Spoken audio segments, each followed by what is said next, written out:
Please comment where you're watching for, and please consider becoming a channel member to support our channel. I booked the Airbnb because it was cheap, had good reviews, and was close to the conference center. The host, Greg, was a retired architect with over 85-star ratings. His listing described a private upstairs suite in a quiet neighborhood, exactly what I needed for my 3-night stay. When I arrived, he greeted me on the porch with a warm smile and a steaming mug of tea. "You must be Lydia," he said. "Long flight?" He showed me around the house, then led me upstairs to the guest room. It was clean, modest, with a big window and a handwritten welcome note on the pillow. The Wi-Fi password was printed and placed neatly on the nightstand. "If you need anything," he said, "I'm just downstairs." I locked the door behind him. Not because I was suspicious, just cautious. The room was quiet, and I fell asleep quickly. The next morning, I woke to the smell of toast. Greg was in the kitchen flipping pancakes. "Made extra," he said. "Can't present on an empty stomach." We ate and talked. He asked about my research, my goals, my hometown. He listened closely, nodding in that calm, thoughtful way that made it easy to open up. When I left for the conference, he handed me a small umbrella. "Forecast says rain." Each day, he'd leave something outside my door: banana bread, a quote on a note card, a cup of herbal tea. Always considerate, never intrusive. That's what I kept telling myself. On the third night, I came downstairs late for water and found him reading on the couch. "Can't sleep?" he asked. I shook my head. He offered me wine. We talked about loneliness, uncertainty, and life after school. Then he asked, "Do you feel safe traveling alone?" I said yes, though the question lingered. The next night, I got back late after dinner with colleagues. The porch light was off, and the door was unlocked. I crept upstairs, careful not to wake him, until I saw my door slightly ajar. I was certain I'd locked it. Inside, everything looked fine. My bag was untouched. My laptop still charging, but the welcome note that had been on my pillow was now on my desk. There was something new written on the back, in pencil. "You're more beautiful in person." I went downstairs and knocked on his door. No answer. I barely slept. I blocked the door with a chair and kept the light on all night. The next morning, Greg was in the kitchen like nothing had happened. "Sleep okay?" he asked. I stared at him. "Did you go into my room?" He looked genuinely surprised. "No, of course not. Maybe you left the door unlocked. I think I'm going to check out early." His smile tightened. "Is something wrong?" "Just a change of plans."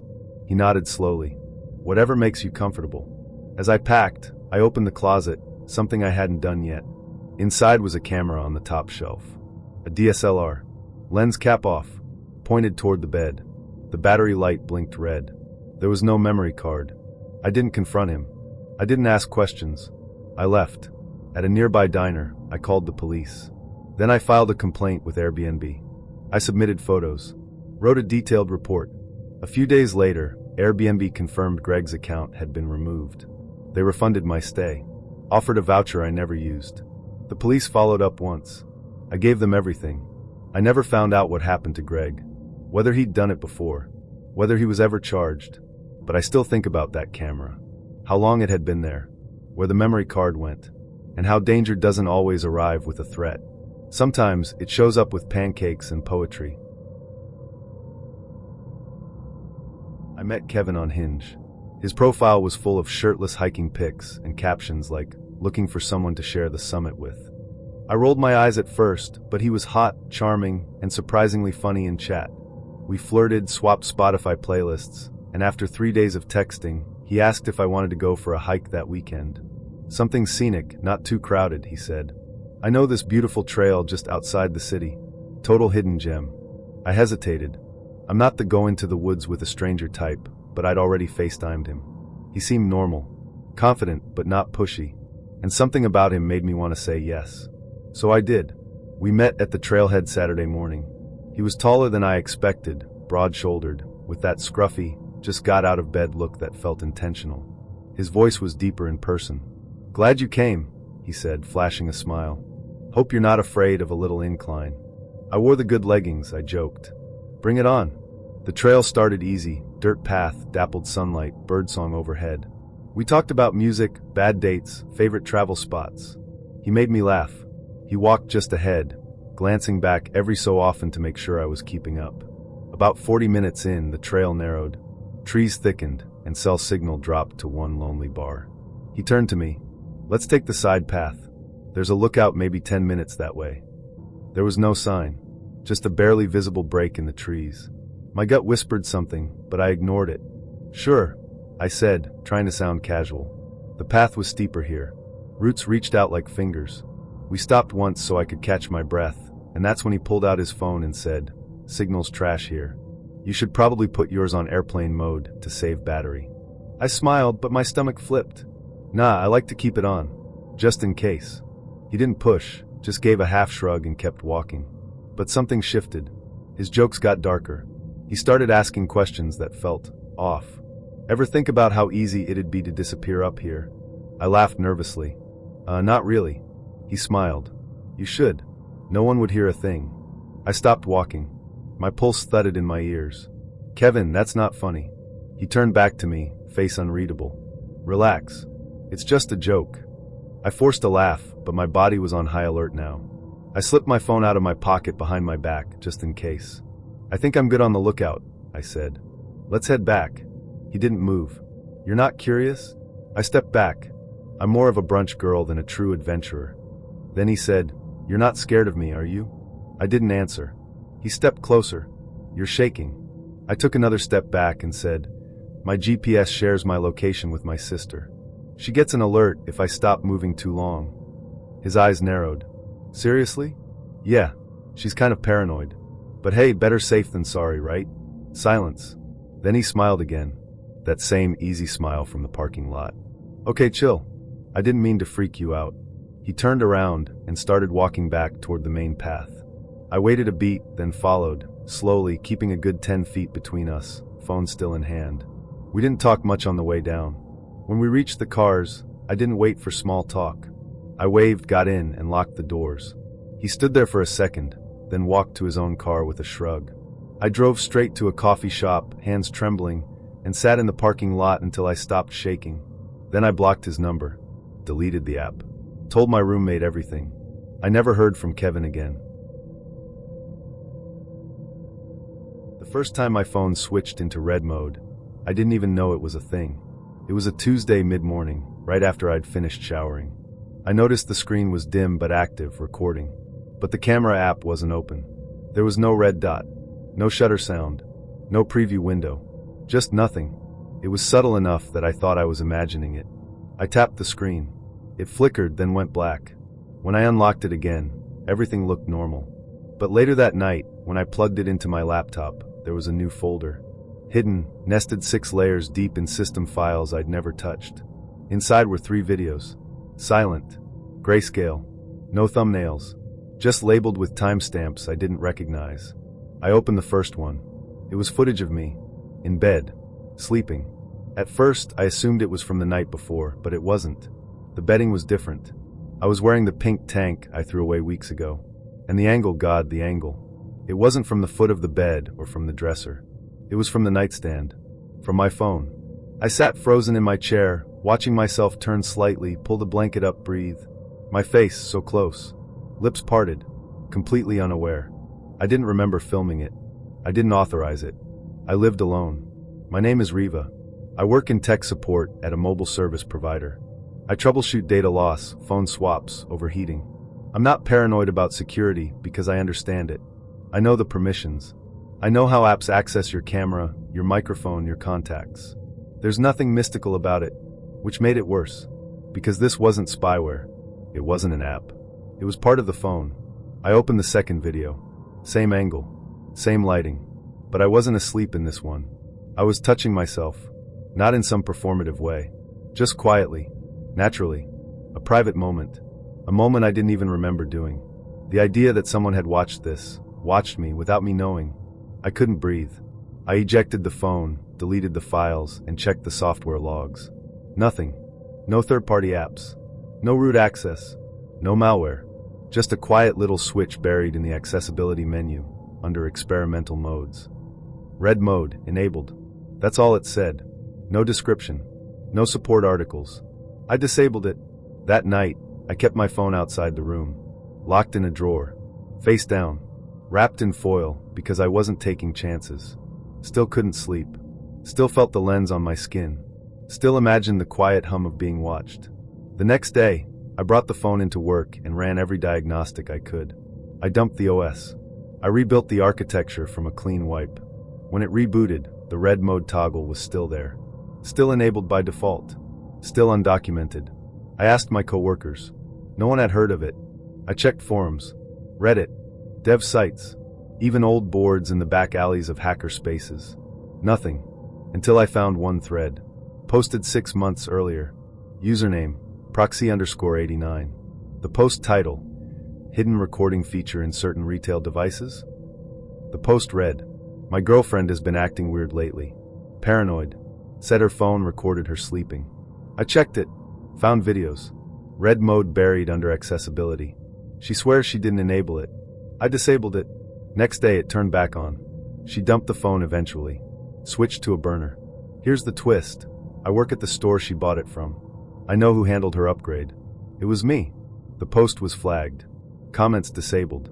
The user account deleted. I screen capped the entire thread. Because that's when I realized who had upgraded my phone. Arden. Not Arden. Not Arlen. Arden. My ex. We'd dated for 11 months. Ended things after I found his spare key hidden in the tank of my toilet. Yeah, the toilet. He said it was in case of emergencies, which apparently included jerking off to videos of me asleep.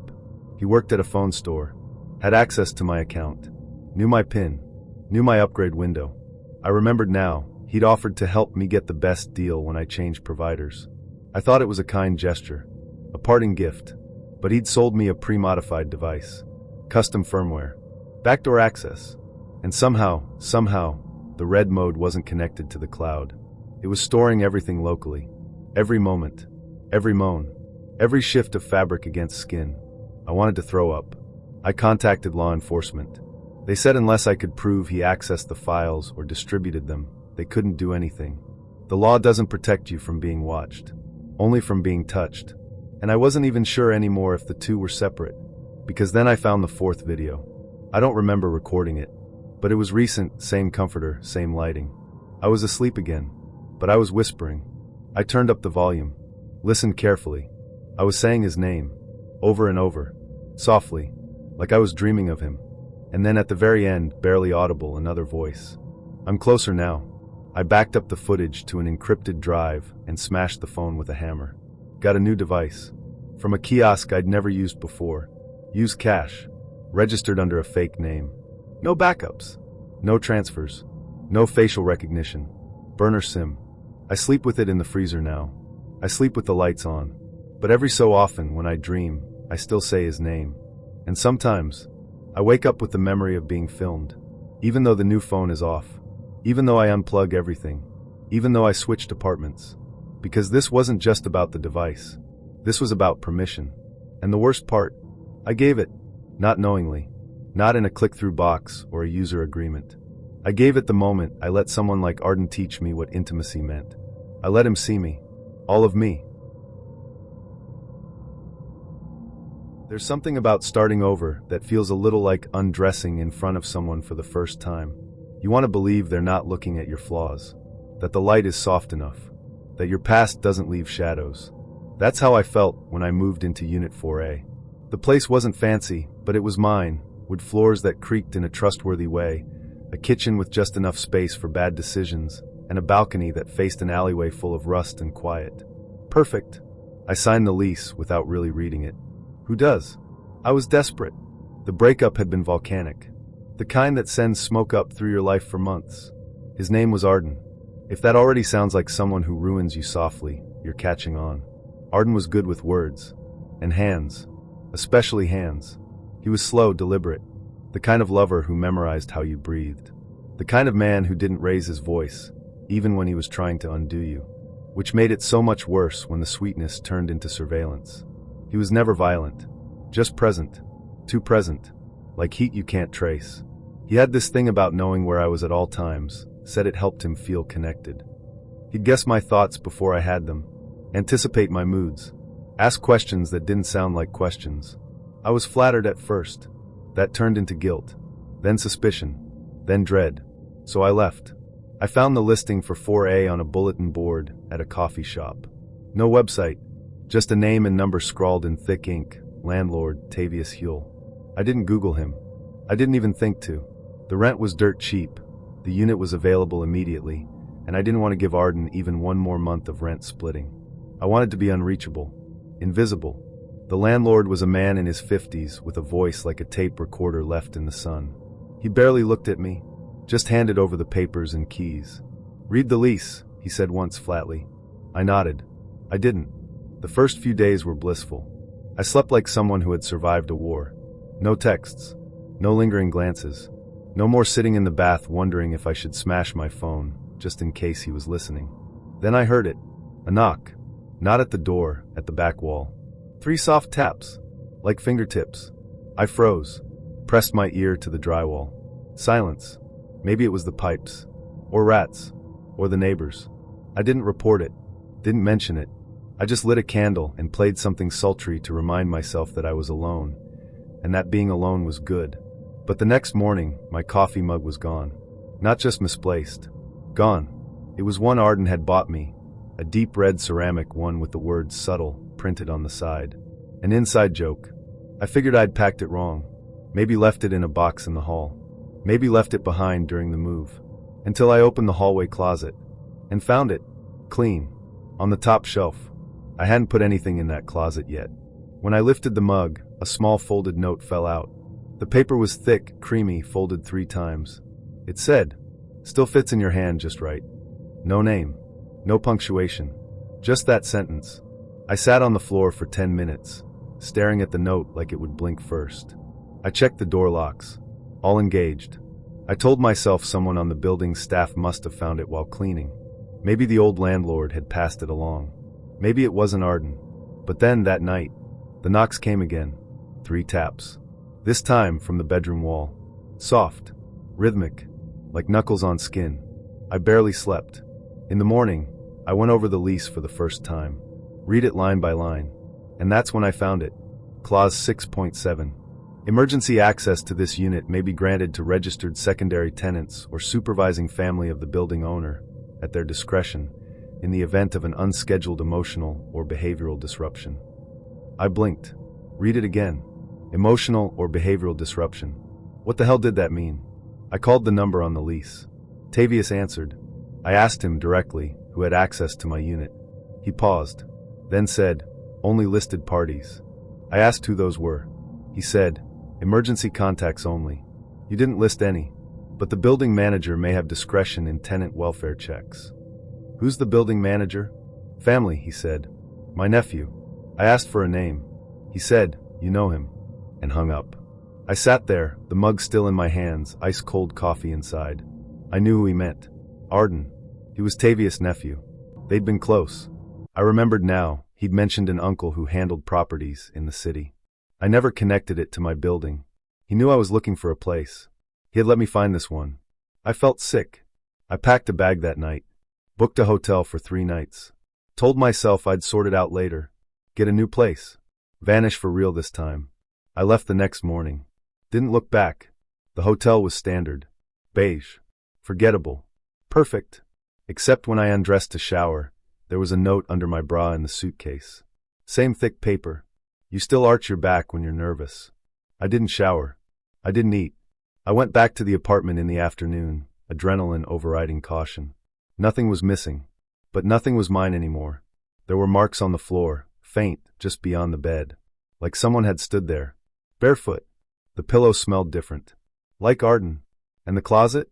The closet had a second cup. The matching one. His. Placed on the shelf beside mine. Together again. I opened my laptop. Typed a letter of termination. Called a moving service. Hired them on the spot. Then I did something stupid. I opened the vents. I'd noticed before that they seemed oddly accessible. Unlatched. Too clean. Inside the one above my bed was a camera. Small. Tucked back. Infrared lens. Facing downward. Not live streaming, but recording. I didn't touch it. I simply closed the vent and sat on the bed, still naked from panic. I wanted to scream, but instead I whispered, "How long have you been watching?" No one answered. But the silence stretched. Felt satisfied. Felt intimate. That was the worst part. The intimacy. Arden didn't break in. He belonged. He was built into the contract, into the walls, into the very idea of me living there. I moved out 2 days later, filed a police report, filed a complaint with the city, got a lawyer. They said the clause wasn't enforceable, but also wasn't clearly illegal. He could argue it was for your safety, my lawyer said, shrugging. I now live in a condo owned by a friend. No clauses, no uncles, no cameras. I leave the lights on at night. Still. When I moved into apartment 2B, I didn't think much about the past. I just wanted a clean start. No drama, no noise, no exes. No her. The place was old but charming. Hardwood floors that clicked when you walked too fast. A cracked window frame that whistled on windy nights. A stove that looked like it had survived multiple wars and somehow still lit on the first try. Perfect. The building was 3 stories, tucked behind a row of sad, sagging townhouses and an abandoned dog grooming shop. The front steps were crooked, the lobby smelled like wet stone, and the mailboxes had no locks. Still, it was cheap, and the landlord accepted cash without asking too many questions. I didn't complain. I was ready to forget the past, which is probably why it didn't forget me. My name's Ivan. I'm 29. I used to think I was good at keeping things separate, life, work, relationships, that if I just packed the boxes neatly and labeled the lids, nothing would bleed through. I learned the hard way that people don't work like storage containers. Especially not people like Varel. We were together for a little under 2 years. She was magnetic, the kind of person you wanted to impress just so she'd look at you like you mattered. But she was also unpredictable. 1 minute, she'd be laughing in your lap, drawing shapes on your neck with her finger. The next, she'd go silent for hours and stare at the wall like it had insulted her. We weren't good for each other. But she didn't take the breakup well. The restraining order didn't stick. The cops said she hadn't done anything substantial enough. The night she showed up outside my building and left a necklace on the hood of my car wasn't enough. The time she called my mom pretending to be a debt collector wasn't enough. The note she slipped under my door that said "still warm" wasn't enough. So I moved. Far. I didn't tell anyone where. I changed my number, deleted my socials, and started using a different name on lease documents. 2B was supposed to be peace. And for a little while, it was, until I found the first message. It was carved into the underside of the bathroom cabinet shelf. Not visible unless you ducked under the sink with a flashlight. It was written in pencil, not carved. Still fresh. She's watching you again. That was it. I froze. Checked the lock. Stared into the mirror. Tried to laugh. It didn't work. I told myself it was an old message. From some other paranoid tenant. I covered it with duct tape and forgot about it. Until a week later, when I went to change a light bulb in the hallway and found another one. Written inside the base of the ceiling fixture. I had to remove the frosted cover to see it. I was you once. Same handwriting. Tiny. Cursive. Neat. Not angry. Not crazy. Just matter of fact. I didn't sleep that night. The next day, I asked the landlord, some guy named Haldren with nicotine fingers and a voice like broken gravel, if anyone had ever complained about the unit. He looked at me without blinking and said, "It's a quiet building." I pressed. He shrugged. "You get some notes in the walls, that's just the city breathing." I didn't know what that meant. Still don't. I stopped asking questions.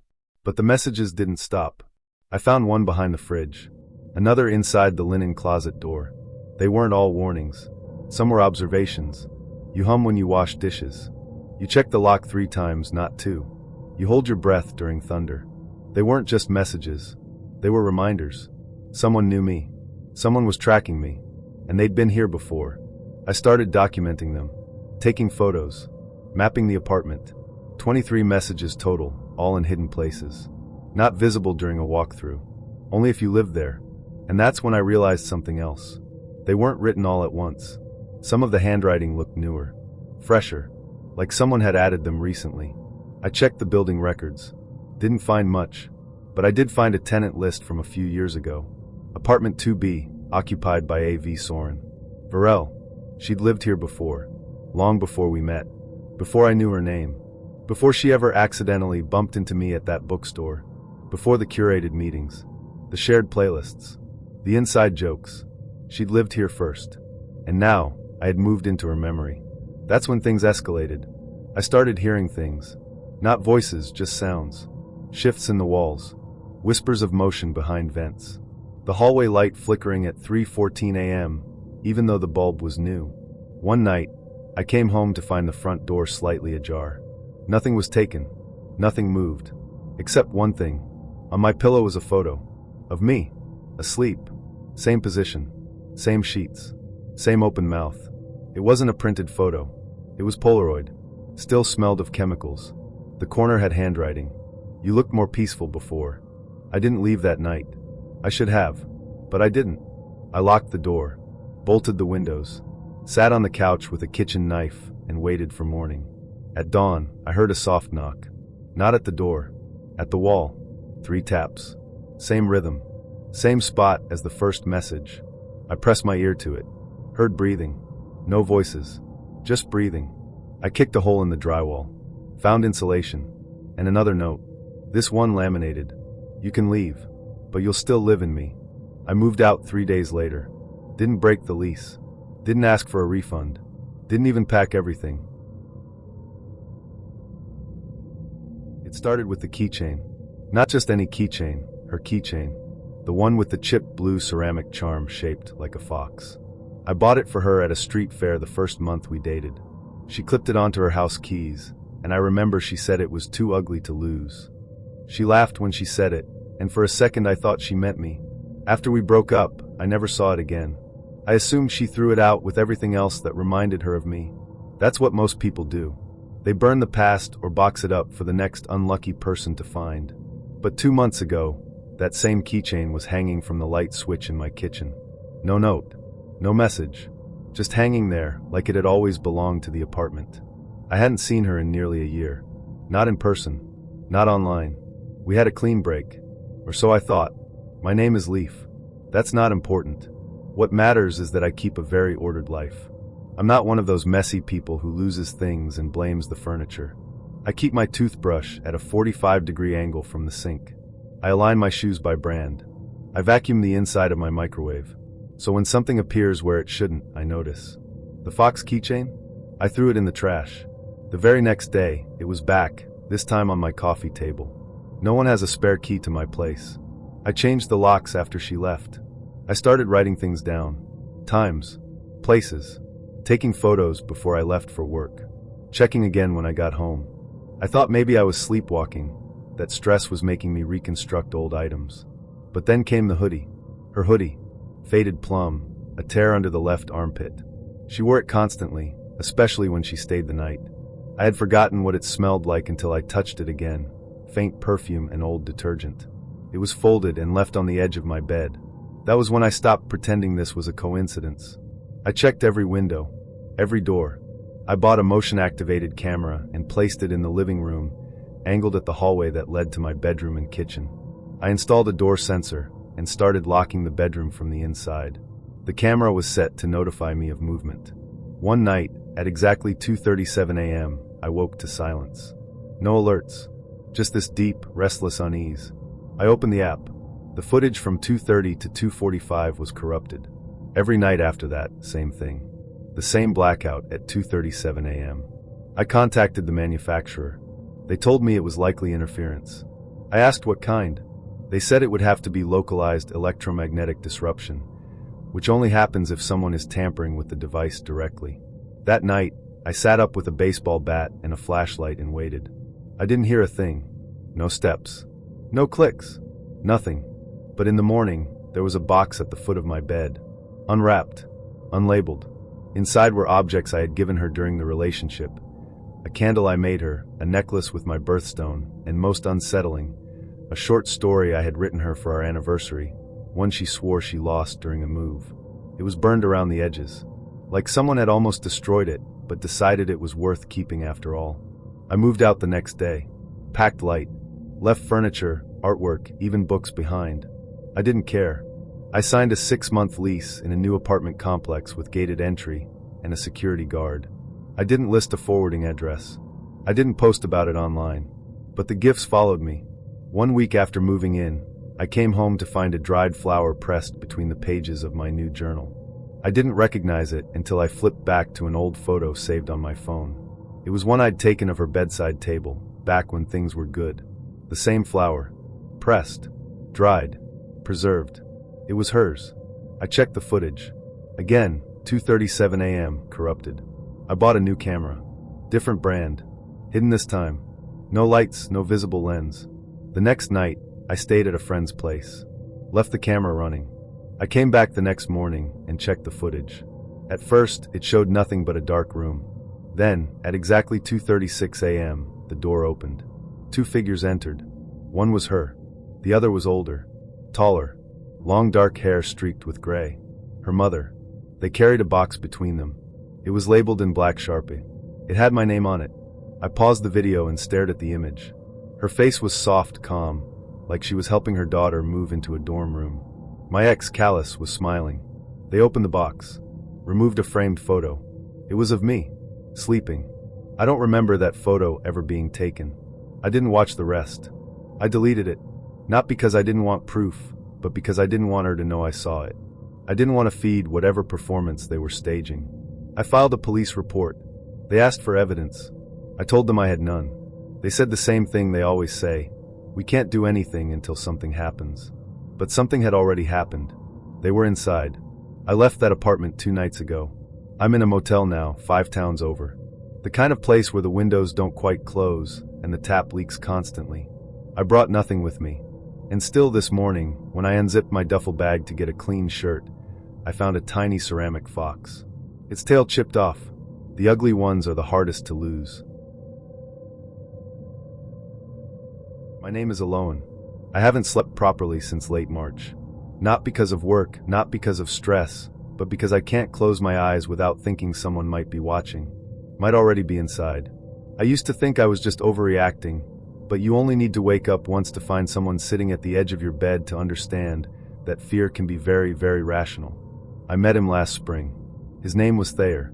We matched on a dating app that was mostly designed for flings and late-night texts, but we somehow started talking seriously. He seemed different. Not too pushy, not vulgar, but funny and earnest in a way that made you feel like he was genuinely listening. Our first date was at this tiny Turkish cafe downtown, and he showed up early with a book in his hand. Said he was reading to calm the nerves. That kind of vulnerability? I ate it up. The beginning was soft. That's the only way I know how to describe it.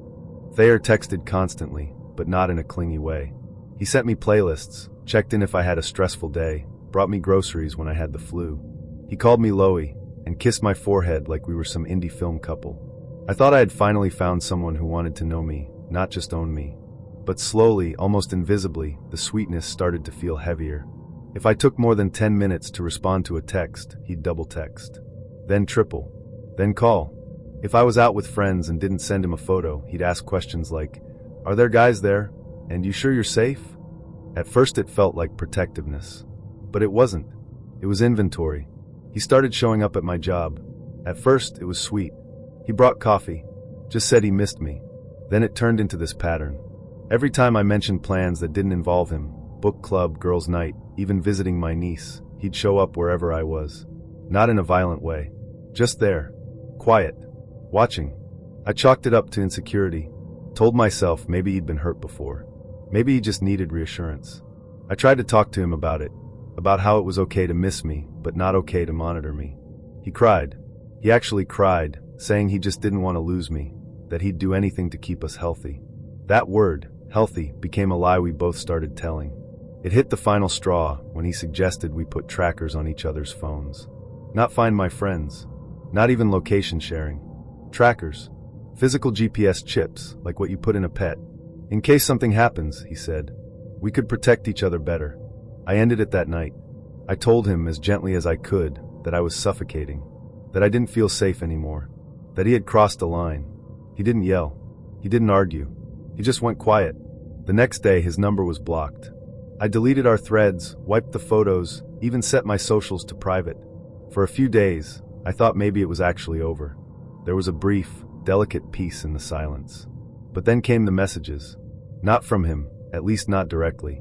They came from numbers I didn't recognize, all with short, vague statements. Thinking of you. Still love you. Wish you'd pick up. No name. No context. I didn't reply. Blocked each one as they came. I figured maybe it was spam. Maybe he sold my number. Maybe I was just being paranoid. Then things escalated. One night, around 2:30 a.m., I got up to pee. The hallway outside my bedroom felt strange, like the shadows were leaning in. I paused outside the bathroom, thinking I'd heard something from downstairs. A soft click or shuffle. Not loud enough to be obvious. Just enough to feel wrong. I didn't check it. I'm not the type. I've always hated the dark, always imagined faces in the corners and hands under the bed. I just went back to sleep. But it kept happening. A week later, I was home after visiting my sister and immediately felt off. The place smelled different. Colder. All the doors were cracked open, not how I left them. I'm meticulous about that. It wasn't wind. It wasn't my imagination. The hallway closet door was slightly ajar. I opened it. Nothing inside but coats and shoes. No one hiding. But my stomach stayed clenched. Like my body knew something even if my eyes couldn't confirm it. That night, I jammed a chair under my bedroom door. Slept with a knife under my pillow. I even left the lamp on like a scared child. At some point, I must have dozed off. I woke up to darkness. The light was off. The chair was moved. The door was open. It took me a few seconds to register the feeling of wrongness.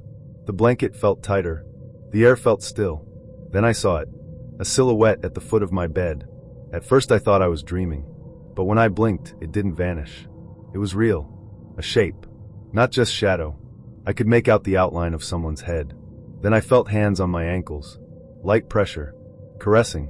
I screamed. As loud as I could. I didn't even have breath left. And then he was on top of me. Thayer. Whispering shh, it's okay, it's just me. He clamped a hand over my mouth. Told me he wasn't there to hurt me. Said he just missed me. That I never gave him a chance to explain. He told me he'd let go if I promised not to scream. I nodded. He let go. I asked him how he got in. He smiled and said he made a copy of my key when we were together. Just in case, he said. In case something ever happened. He said it like it was nothing. Like it was a normal thing to do. I wanted to grab the knife. It was under my pillow. But I knew if I pulled it, I had to be ready to use it. And I wasn't. Not then. He stayed on the bed talking. Rambling about how the world was trying to keep us apart. How people didn't understand what we had. That he was scared I'd forget him. I told him I was overwhelmed, that I needed time to process, but that we could talk tomorrow. He believed me. He left. The moment the door clicked shut, I called the cops. I told them someone broke in, and that I was scared he might still be nearby. That word, scared, was enough to get them to come quickly. I made a report. I filed a restraining order. I showed them the burner texts and the call logs. Later, a detective traced the messages back to a number linked to a spoofing app. It led back to Thayer, but none of that made me feel safer. I moved out. I stayed with my parents for a while, then got a new apartment. Different part of town. Better locks. No social media. I made sure I was off the grid. Sometimes I still wake up at night and check under the bed. Sometimes I find myself staring at the chair I now keep by the door, wondering if it would really stop anyone. Thayer is still out there. As far as I know, he never got arrested. The restraining order helped, but only on paper. He's somewhere. And the thought that he still has a copy of my key, maybe others, keeps me up at night. Because locks only work when someone hasn't already let themselves in. I'm not the kind of person who normally tells stories. I write them down. Quietly. Under pseudonyms. I'm the ghostwriter your favorite self-help guru hired to make them sound like they've read a book in the last 10 years. I structure things for a living. Arcs. Logic. Clean through lines. So it's especially disturbing that I can't make sense of what happened to me. My name's Selim. I don't expect you to remember it. No one does. Which is probably why what happened worked so well. When no one knows you, you can be rewritten without resistance. I was in a long-term relationship for 3 years with someone named Rel. Real name? Doubtful. She claimed it was short for something. Never told me what. She was an artist, collage, mood boards, projection art, installation work. Her medium was attention, and I was her first draft. Things were beautiful, strange, slightly manic. And for a while, I thrived under her gaze. Until I didn't. It's easy to get addicted to being watched when you've spent most of your life overlooked. She made me feel curated, selected. But the thing about being on someone's wall is eventually you realize you're nailed there. We broke up. Not messily. Just suddenly. Like a string snapping. I woke up one morning and realized every version of myself I saw through her was fictional. I didn't love her anymore.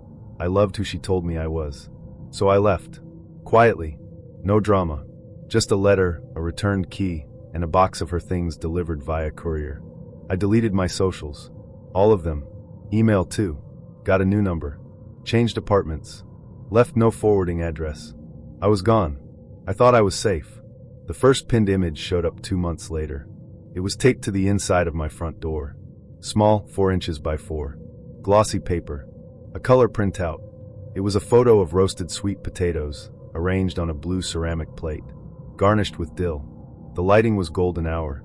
I didn't understand at first. It looked like a Pinterest save. A recipe maybe. Something from a cooking blog. But then I remembered I had made that dish. Once. For Rel. 2 years earlier. I'd taken a photo. Posted it on my now deleted Instagram. I stared at the image for a long time, trying to rationalize. It wasn't a photo I currently had. It wasn't on my phone. It wasn't online anymore. But it had been mine. And now it was taped to my door. No note. No signature. Just a tiny pin stuck through the top, like it belonged to some invisible bulletin board I wasn't supposed to see. I told myself it was a coincidence, that I was overreacting. That night, I went to bed with my phone camera recording the hallway outside my apartment. Just in case. Nothing happened. But the next morning, there was another. Same size. Different image. A photo of a t-shirt. Pale lavender with faded ink. A geometric pattern on the chest. It was mine. Or had been. It was the shirt I'd worn the night I read my writing aloud at Rel's gallery opening. She'd said I looked like a poet who accidentally joined a cult. I hadn't seen that shirt in months. Probably thrown away. But here it was, immortalized in a tiny printed snapshot. Pinned. The pins disturbed me more than the photos. They weren't thumbtacks or pushpins. They were metal. Old-fashioned sewing pins. Silver with little matte black heads. Perfectly centered. Perfectly straight. I began collecting them in a shoebox under my bed. Didn't tell anyone. Not even my brother. I felt absurd. But a part of me knew already that this wasn't random. That it had style. The third image came while I was out. I returned home after a grocery run and found it placed on my kitchen counter. That was the worst one yet. Because I always lock my door. Always. The image was a close-up of a hand. Holding a mug. My mug.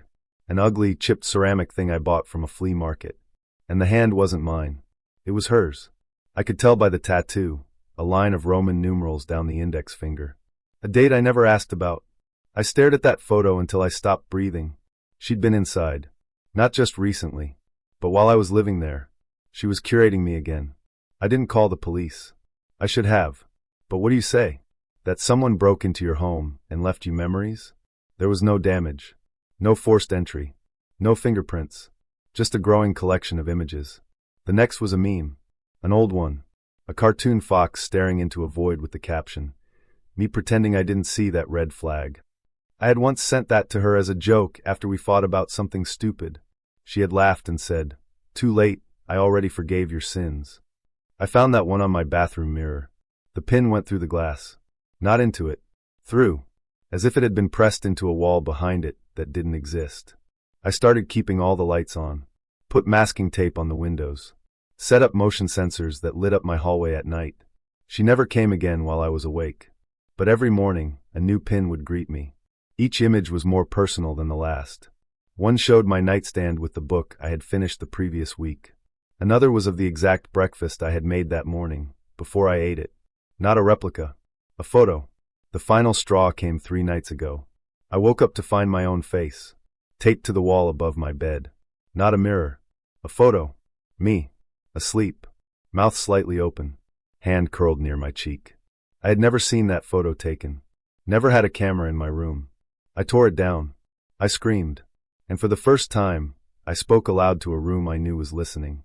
"What do you want from me?" And I swear to you, I heard a whisper from the hallway. Not an answer. Just a hum. A melody I recognized. Rel used to hum it when she was working. Low. Off-key. But consistent. I packed a duffel bag that night. Left before dawn. I'm staying at my brother's place now. He's in the Navy. Keeps a gun by the bed and watches reruns of ancient action movies all night.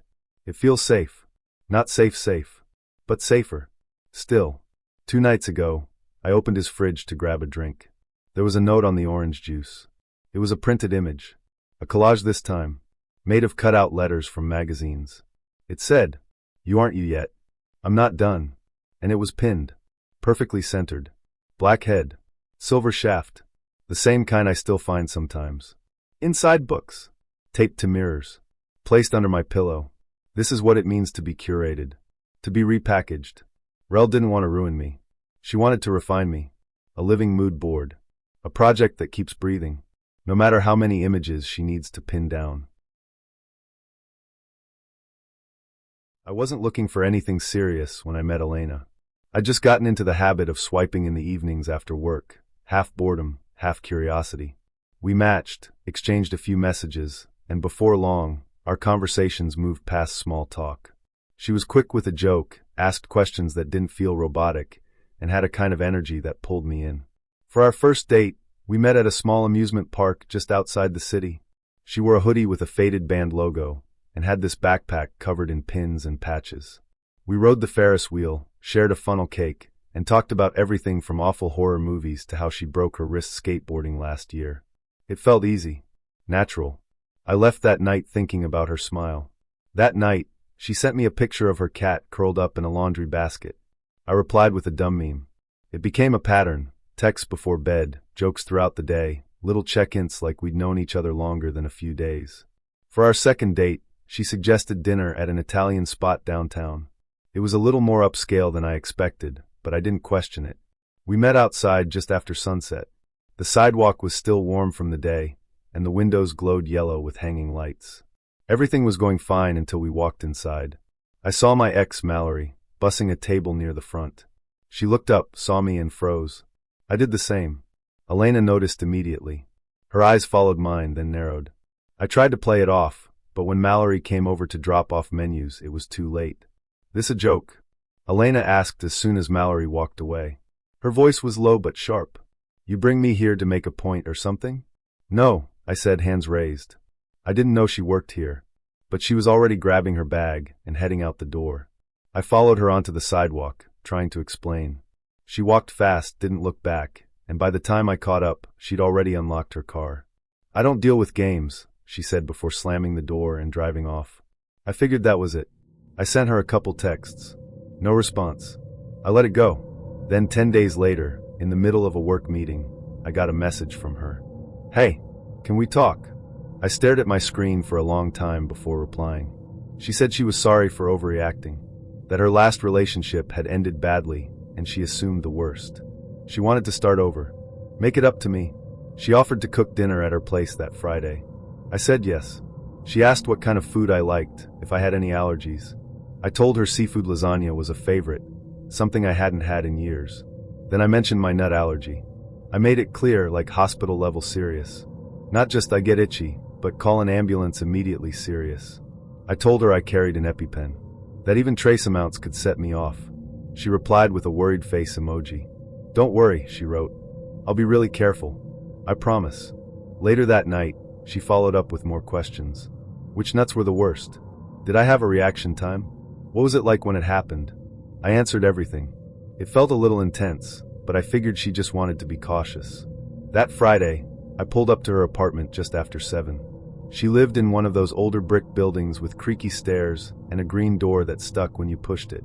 I brought a bottle of wine and knocked. She answered in jeans and an apron, her hair up in a messy bun. The smell hit me immediately, garlic, butter, something rich and warm. She grinned. Perfect timing. I was just pulling it out. Inside, everything was tidy. Small table with cloth napkins, candles burning low, soft music playing from a speaker in the corner. I handed her the wine. She poured us each a glass. Dinner was incredible. The lasagna was layered with shrimp and scallops, the sauce creamy and peppered with fresh herbs. She told me the secret was lemon zest and a little white wine. I was impressed. Said it was one of the best meals I'd had in years. She smiled. "I told you I'd make it up to you." After we finished, she cleared the plates and brought out dessert, a homemade tiramisu, neatly cut into squares and dusted with cocoa powder. I hesitated. "This doesn't have nuts, right?" I asked. She looked almost amused. "No, just mascarpone, espresso, ladyfingers." I double-checked every ingredient. I relaxed a little and took a bite. It was incredible, cold, slightly bitter from the coffee, creamy and smooth. I had 2 more bites, maybe 3. We moved to the couch and kept talking. She asked about my job, my favorite travel spots, what I wanted to do in the next 5 years. Then I felt it, a tingling in my lips. Not the spicy food kind, more like static. Then my throat started to itch. That deep, inside your neck, kind of itch you can't scratch. I sat up straighter. I think I'm having a reaction, I said. She blinked. What? My throat, I said. It's starting. I reached for my bag, fumbling for the EpiPen. My hands were shaking. I dropped it, cursed, picked it back up, and jabbed it into my thigh. My breath came in shorter gasps. Call 911, I said. She didn't move. Elena, I snapped. I'm calling, she said, but she didn't pick up her phone.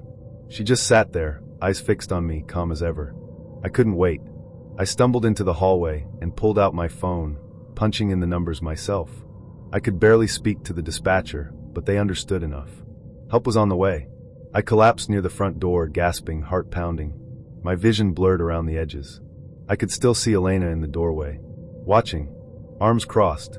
No panic, no concern. The EMTs arrived fast. Oxygen mask. 4. Someone pressing on my chest, asking if I could hear them. Everything faded. When I woke up, I was in a hospital bed, machines beeping softly. A nurse hovered nearby. She told me the EpiPen, and the quick call saved my life. I checked my phone. One new message. From Elena. I hope you're okay. I guess now I know you weren't lying about your allergy. Want to do something this weekend? I read it 3 times. Then I replied, Did you put nuts in the tiramisu? Her response came quickly. Yeah, just a little. Crushed almonds in the base. I needed to know you weren't faking it. My last boyfriend lied about an allergy. I don't trust easily. I felt sick. I called her. She didn't answer. I sent one last message. You could have killed me. She replied, You handled it. You knew what to do. I just needed to be sure you were telling the truth. I wanted to know I could trust you. It was like she didn't understand, or didn't care, that she'd gambled with my life. I blocked her number and went straight to the police. I showed them the texts. Told them everything, what she cooked, what she said, how she stood there and watched while I fought to breathe. They took my statement, asked for screenshots, wrote down her name and address. They said it was serious. But without physical evidence, the dessert, a recording, it might be hard to prove intent. Still, they filed a report. I left the hospital shaken, exhausted, angry. I told a few close friends. They were horrified. One said, She tested you like you were some science experiment. Another said, You're lucky to be alive. I knew they were right. After that, I deleted every dating app. I stopped telling people about my allergy unless I had to. I always carry 2 EpiPens now, one in my bag, one in my jacket. And I never eat homemade food unless I've seen the ingredients with my own eyes. When I was 18, I landed a summer job at a fast food joint on the edge of a nearly abandoned strip mall in a small Northern California town. The place had sun-faded signs, cracked vinyl booths, and a lingering smell of fryer oil no amount of mopping could fix. I mostly worked the evening to close shift, flipping burgers, cleaning out the shake machine, and sweeping up fries from under the counters. That's where I met Liam. He was 20, a couple years older than me, with a buzzed haircut and a habit of keeping his shirt tucked in even after 8 hours on the grill line. Everyone said he used to go to college down in San Jose, but got suspended, something about grades and a cheating scandal. He told people it was all a misunderstanding, but nobody really pressed for details. Liam was the kind of guy who offered to cover your shift without hesitation. He laughed at all the manager's bad jokes. He was efficient, polite, and oddly invested in the place. When we closed, he stayed behind to help mop even when he wasn't scheduled for cleanup. I didn't think much about it at the time. Some people just like to stay busy. Since I didn't have a car, I usually took the bus home, which meant waiting alone in the dark for up to 40 minutes if I missed the last one. Liam overheard me talking about it one night and offered me a ride. I live 5 minutes from here, he said. Don't sit out there by yourself. It made sense. He seemed nice. I accepted. The first ride was normal. We talked about music and college plans. After that, it became a regular thing. He'd wait for me after closing and drive me home. I figured he was just being kind. We started having coffee together during breaks, sometimes in the back room, sometimes from the drive-thru down the block. He asked questions, but not in a weird way. Just things like, what do you want to study? Do you have siblings? What's your dream job? I thought he was just curious. Friendly. Looking back, I should have noticed how often he lingered after his shifts, even when he wasn't scheduled. Sometimes he'd clock out and sit in the parking lot for an hour, headlights off, music low. Just waiting. He started showing up at the end of my shift, even on nights he wasn't working. He'd wave through the window or wait by the dumpster like he just happened to be around. When I asked if he needed something, he'd say, "Just wanted to make sure you got home okay." Other coworkers liked him. One of the older kitchen staff said Liam probably missed having friends from school. He didn't seem to hang out with anyone outside of work, and in a town like ours, there wasn't much to do unless you liked fishing or drinking in someone's garage. He never asked me out, which I appreciated. I assumed he understood we were just friends. If he bought me coffee, he'd joke that I owed him next time. I always paid him back. Then he started asking about my schedule, what days I worked, if I ever swapped shifts. I kept my answers vague. It didn't feel like a big deal, but something in my gut started to shift. One night, I went out back to take out the trash and found him standing near the door. It was nearly midnight. He'd finished his shift 2 hours earlier. He said his ride bailed, that he just happened to be nearby. Then he offered to drive me home again. I didn't want to be rude. I said yes. Nothing happened. He dropped me off like always. But this time, he didn't drive away immediately. I watched from my bedroom as his car idled at the end of the block for another minute before slowly pulling away. That night, I closed my curtains completely for the first time since I'd moved into that room. By the end of August, the air started to cool. People at work talked about heading back to school or looking for new jobs.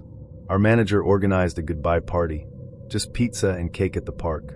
Kayla, one of my co-workers, offered to drive me. Everyone came, including Liam. He kept his distance at first, sitting with a couple of the kitchen guys. But after most people left, he came over and asked if we could talk. I thought maybe he wanted to swap shifts or something. Instead, he asked me to go see a movie with him that weekend. Just us, he said. Like a real date. I paused, told him gently that I appreciated everything he'd done, especially the rides, but I didn't date co-workers. I explained I wanted to keep things simple, not let anything get weird. He nodded. No worries, he said. Totally understand. But for a second, his face changed. His jaw tightened, like he was clenching something inside. Then it was gone. He barely spoke to me the rest of the evening. Later that night, Kayla sent me a message. Just a short text. You need to see this. Attached were photos. At first, I thought they were from the party. But then I looked closer. The background was my bedroom. Different nights. Different clothes. Sometimes I was reading. Other times brushing my hair or getting ready for bed. All taken from outside my window. Kayla said Liam had been showing them around at work. Bragging about his collection. Telling people he'd been watching me for weeks. My hands went numb. I blocked his number. Closed every blind in the house. Checked the locks twice, then again. At around 3 a.m., I woke to the sound of glass breaking. For a second, I thought I was dreaming. Then I heard it again, closer. I stepped into my room and saw a figure at the window. A fist smashed through the glass.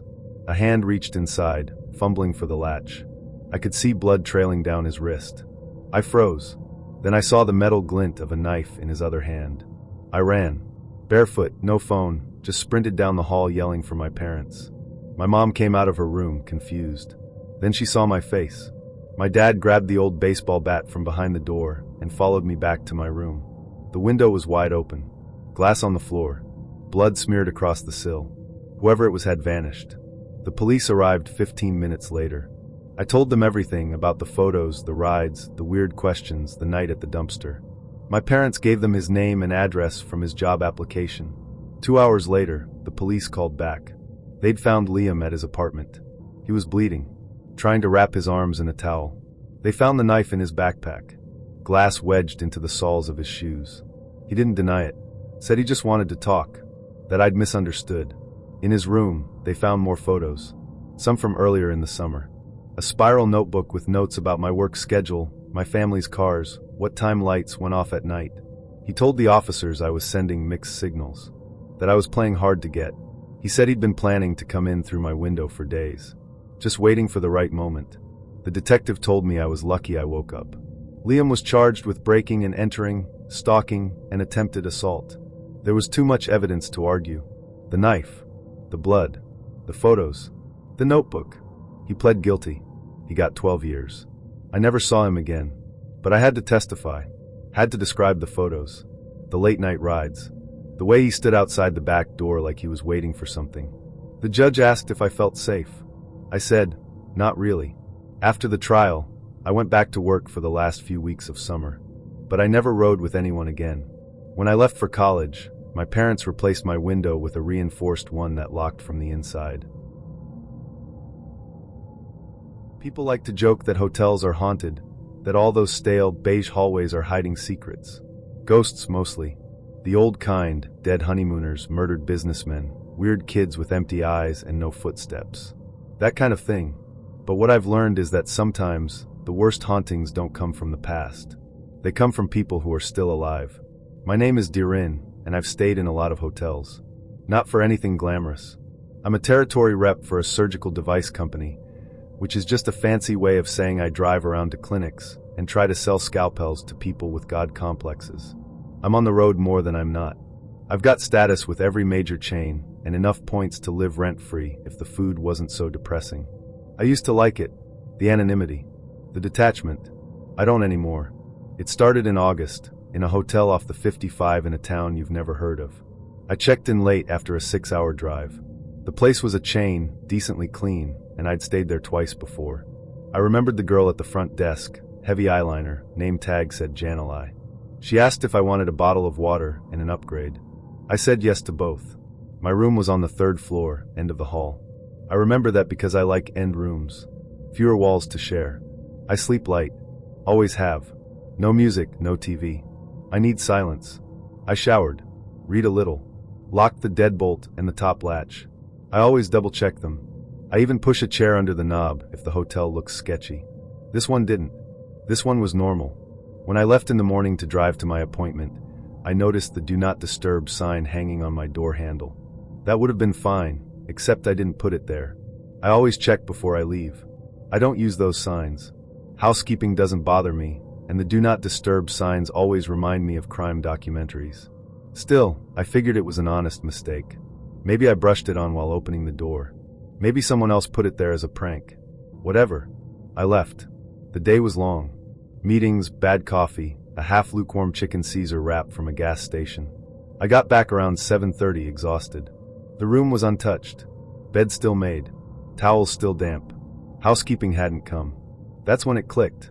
They hadn't come because the sign was up. Someone or something made sure they didn't go in. I called the front desk. Janalai answered. I asked if housekeeping had skipped me or if I missed the hours. She said the room had a Do Not Disturb flag in the system, so they left it alone. I told her I never requested that. She paused, then said, that's strange. It was marked manually at the desk. Someone came down and asked for it. I froze. I asked if she remembered who. She said no, but that the person had used my last name. Even confirmed the room number. I didn't sleep that night. I sat in bed, watching the hallway from the peephole. Every time I blinked, I expected to see a silhouette. But there was nothing. The next day, I left early and did what any paranoid woman with an expense account would do. I switched hotels. Didn't even check out, just abandoned the room and drove to the next town. New hotel, different brand. But the sign followed me. Second night, same thing. Came back to find the Do Not Disturb tag swinging from my door like someone had just hung it. This time, I went straight to the desk and asked who had been in the room.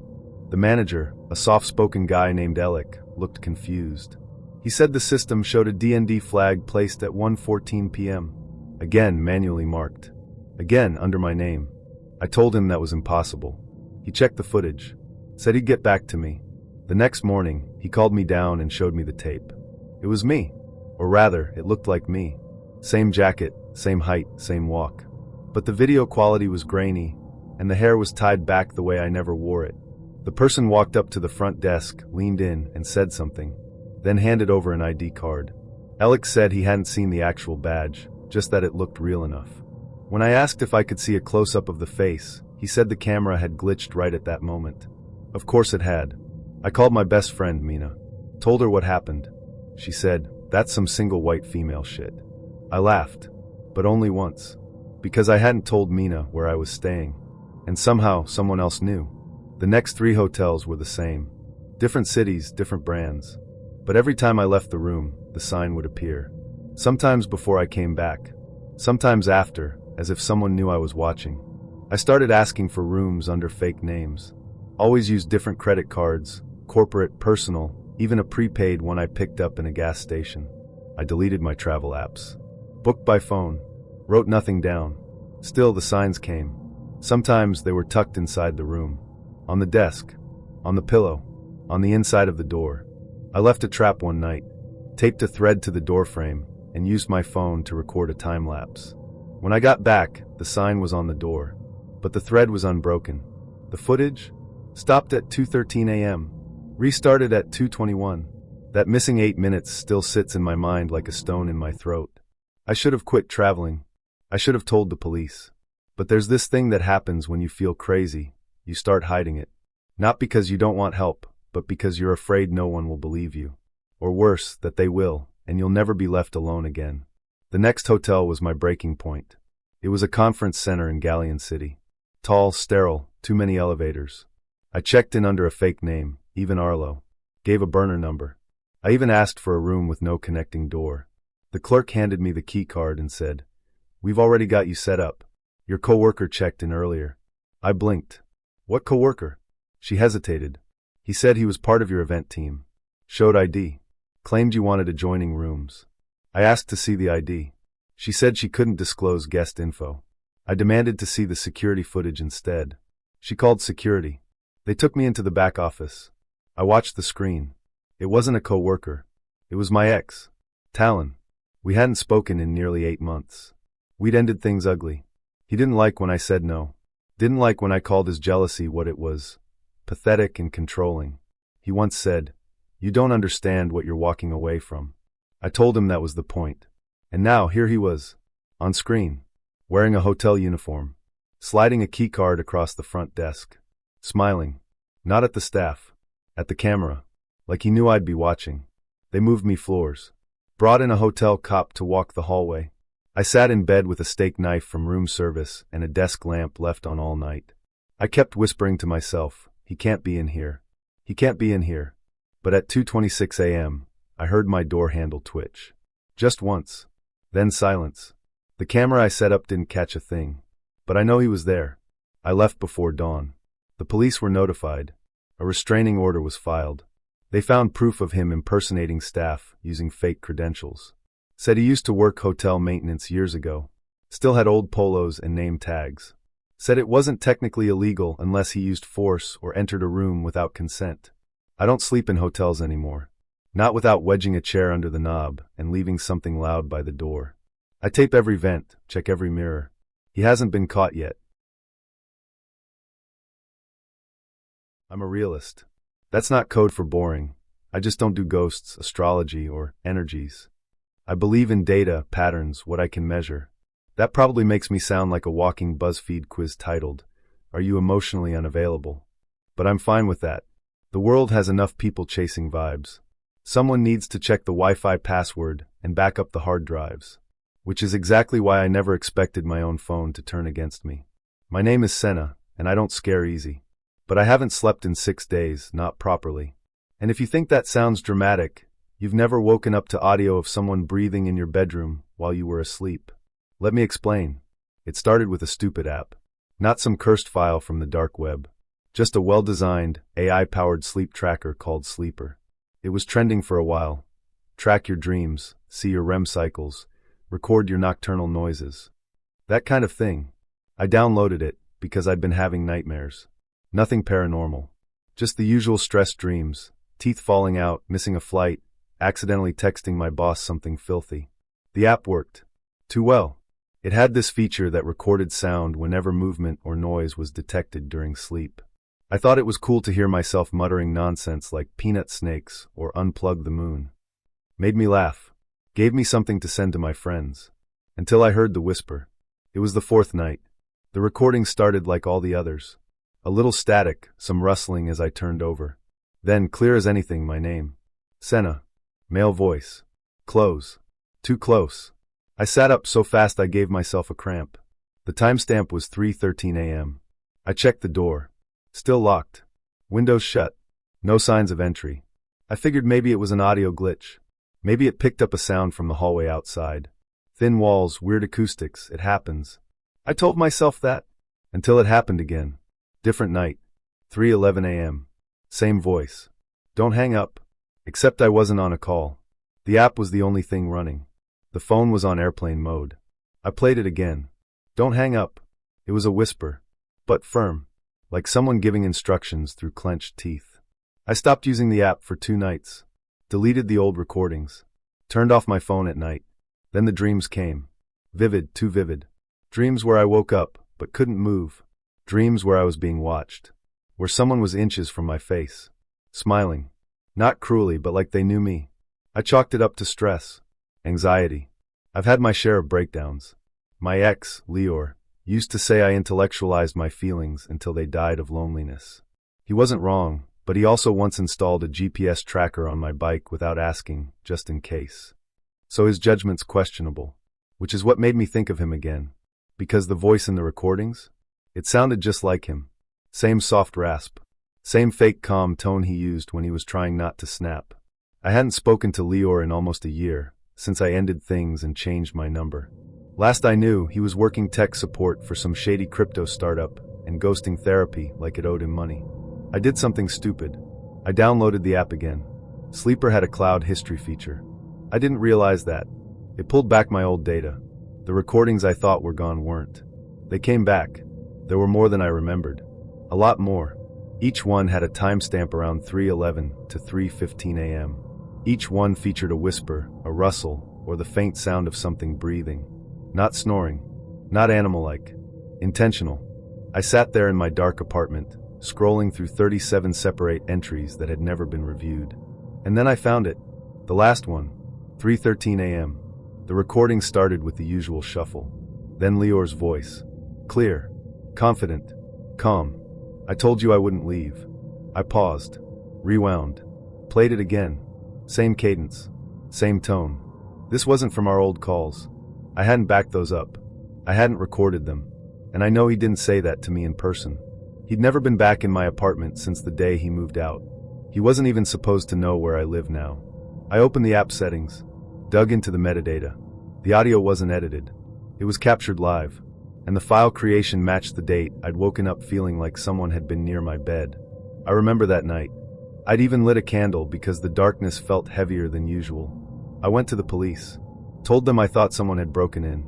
They asked if anything was missing. It wasn't. They asked if I had footage. I didn't. They said I could file a report, but without damage or evidence, it wouldn't go anywhere. I showed them the audio. The officer raised an eyebrow and said, "Could be a prank. Deepfakes are getting good these days." That night, I turned everything off. Phone, Wi-Fi, Bluetooth, everything. I wedged a chair under the doorknob. Slept with pepper spray under my pillow. Still woke up at 3:13 a.m. Heart racing. Breath shallow. I sat up, expecting to see him standing there. But there was nothing. The next morning, there was a message scrawled on my bathroom mirror in soap. Just 2 words. Missed me? I lost it. I left the apartment. Stayed at my friend Halia's place. She lives in a tiny walk-up with fur locks on the door and a chihuahua that hates everyone. I didn't tell her the full story. Just said my ex was being weird again. She handed me tea and a baseball bat. I slept better that night. Until 3:12 a.m., when her dog started growling at the window. Halia didn't hear it. She sleeps with earplugs. I got up. Checked the glass. There was a post-it on the outside. Bright orange. Like the ones Leor used to leave around the apartment when he was feeling romantic. It said, "Still tracking. Still listening." I peeled it off with trembling fingers. Went back inside. Deleted every app on my phone. Factory reset it. Bought a new one. Switched providers. Got a VPN. Started using an old Nokia burner for calls. And yet last night I woke up at 3:14 a.m. with my phone recording again. A new one. Even though Sleeper was gone. This time, the voice didn't whisper. It laughed. And then said, "You forgot to check the cloud."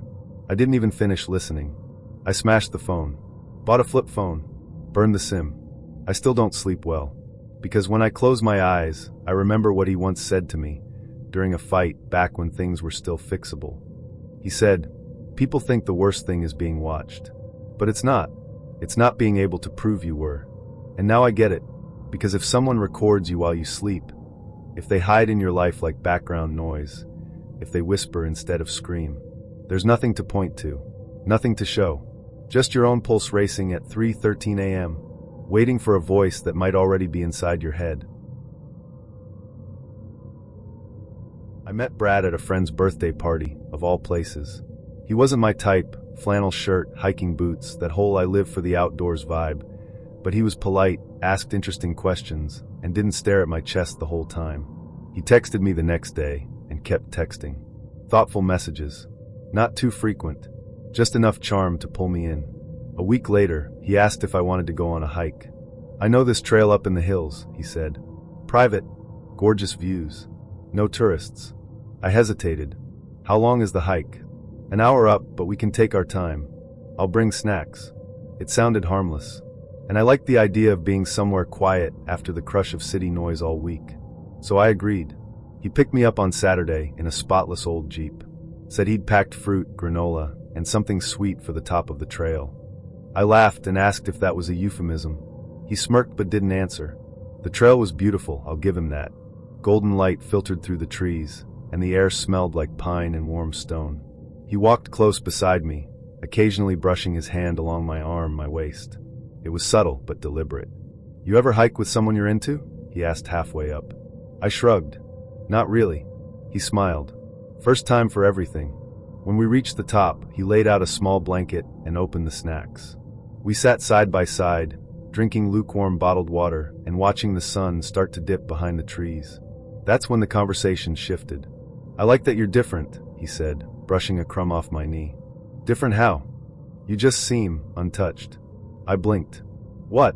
He looked at me very seriously. I don't usually date girls who've been with other guys. It messes things up. The bond. The trust. I froze. Are you saying you only date virgins? He nodded. It's not weird. It's just what I value. Purity matters. I laughed, an awkward, startled sound. That's a lot. Then he asked, You are, right? My stomach dropped. No, I said. I'm not. He went still. The air went heavy. He stared at me like I'd just confessed to a crime. You should have told me. I didn't know it was a requirement, I said, standing up. It's not something I bring up in small talk. His jaw tightened. I wouldn't have wasted my time. You mean this trauma-bonding hike? Don't mock me, he snapped. I let you into my space. I trusted you. It's a date, Brad. Not a vow of chastity. He stood now too, looming slightly. You think it doesn't matter what you've done with your body. You think it doesn't affect how I see you. I backed up a step. I think you need therapy. He stepped closer. You lied by omission. That's dishonesty. I pulled my phone from my pocket. I'm leaving. Get out of my way. No signal here, he said, voice low. You think that little device is going to save you? I raised my voice. My location is being tracked. My roommate knows where I am. If I don't check in. He stopped.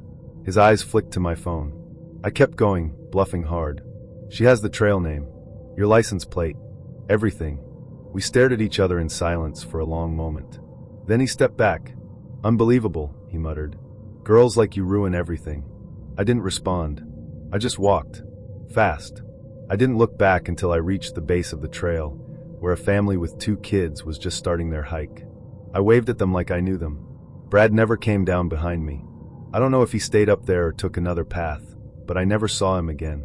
I blocked his number that night, reported his profile, told my friends, and I stopped apologizing for not fitting into someone else's fantasy.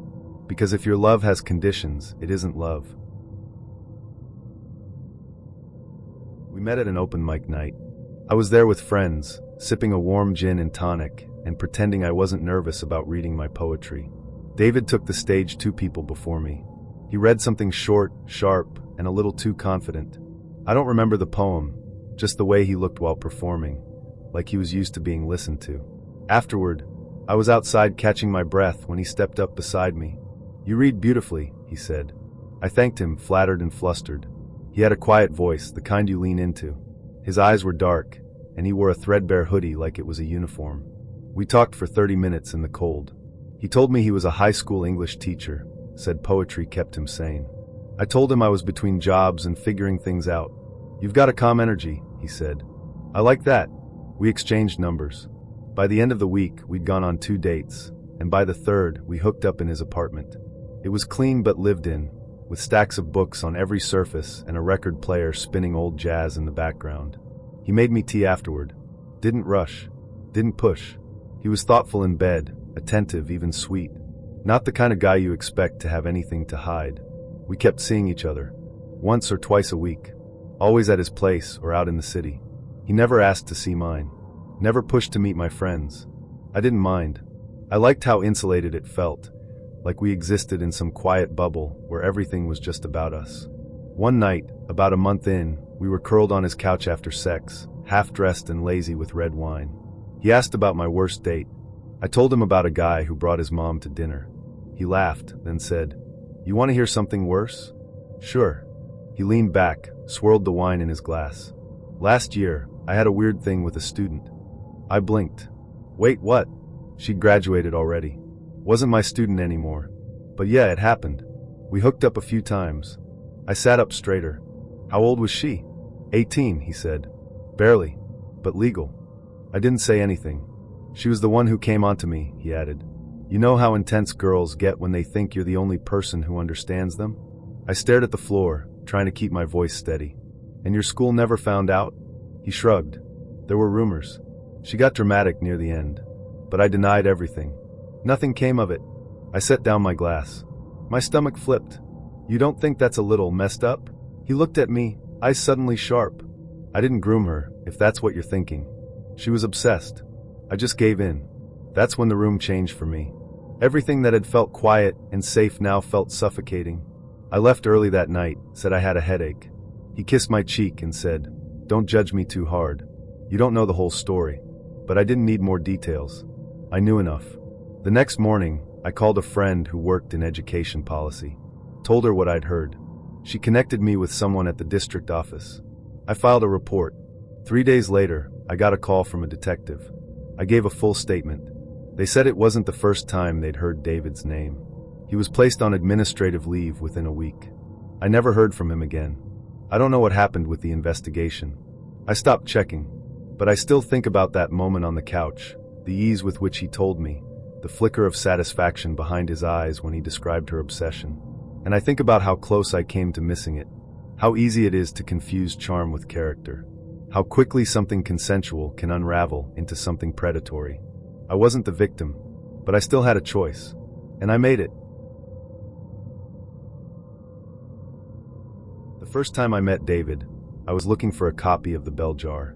It was raining, and I ducked into this little independent bookstore on the corner of 8th and Willow, the kind of place that smelled like cedar and dust and carried more poetry than profit. I was halfway through the fiction aisle when I heard a voice behind me say, "Plath's upstairs. But if you're in that kind of mood, I'd recommend in Sexton instead." I turned, startled. He was tall, mid-30s maybe, with a navy cardigan and a mug in his hand that said "Books, People." His smile was warm, but not too eager. I laughed nervously and said, "That obvious, huh?" He gestured toward the stairs. "It's always the rain that brings out the Sylvia readers." I followed him up. He moved slowly, like he had all the time in the world, and I couldn't tell if he was flirting or just had that kind of personality. We found the book, chatted a bit about poetry, and then he asked, "Do you live nearby?" I told him I'd just moved into a place a few blocks away. He smiled. "Then I expect to see you here often. I'm David, by the way. Manager, part-time therapist, and full-time caffeine addict." I smiled back. "Emma." That was the beginning. It started innocently. I'd stop in once a week, sometimes just to browse, sometimes to escape the noise of my apartment. David always seemed to be there, behind the counter with his tea, rearranging shelves, or chatting with customers. He remembered my name, my favorite authors. He'd set aside books he thought I'd like. "You seem like someone who needs stories with sharp edges," he said once, handing me a copy of Carmen Maria Machado's short stories. "Not the soft, forgettable stuff." I liked the attention. I liked how he made me feel interesting, seen. One day, he invited me to a poetry reading at the store. It's low-key. Wine. Folding chairs. No pressure. I said yes. It was small, 15 people max. He introduced the readers and poured drinks like a host at a dinner party. I sat in the back, sipping cheap red wine and feeling like I was part of something secret. Afterward, He sat with me on the stairs and asked what I thought. We talked for over an hour. "You should read sometime," he said. "You have that intensity." I laughed. "What kind of intensity?" "The kind people lean into." I didn't sleep much that night. Not because I was scared. Because I couldn't stop thinking. The next week, he asked if I wanted to grab lunch. "You've been upgraded from customer to friend," he said. "That comes with perks." We went to a little sandwich shop 2 blocks away. He paid. He asked questions. Listened closely. Tilted his head, like everything I said was fascinating. He told me about his past, sort of. Said he used to teach but left after an incident with a student who didn't understand boundaries. He didn't elaborate. I didn't push. I should have.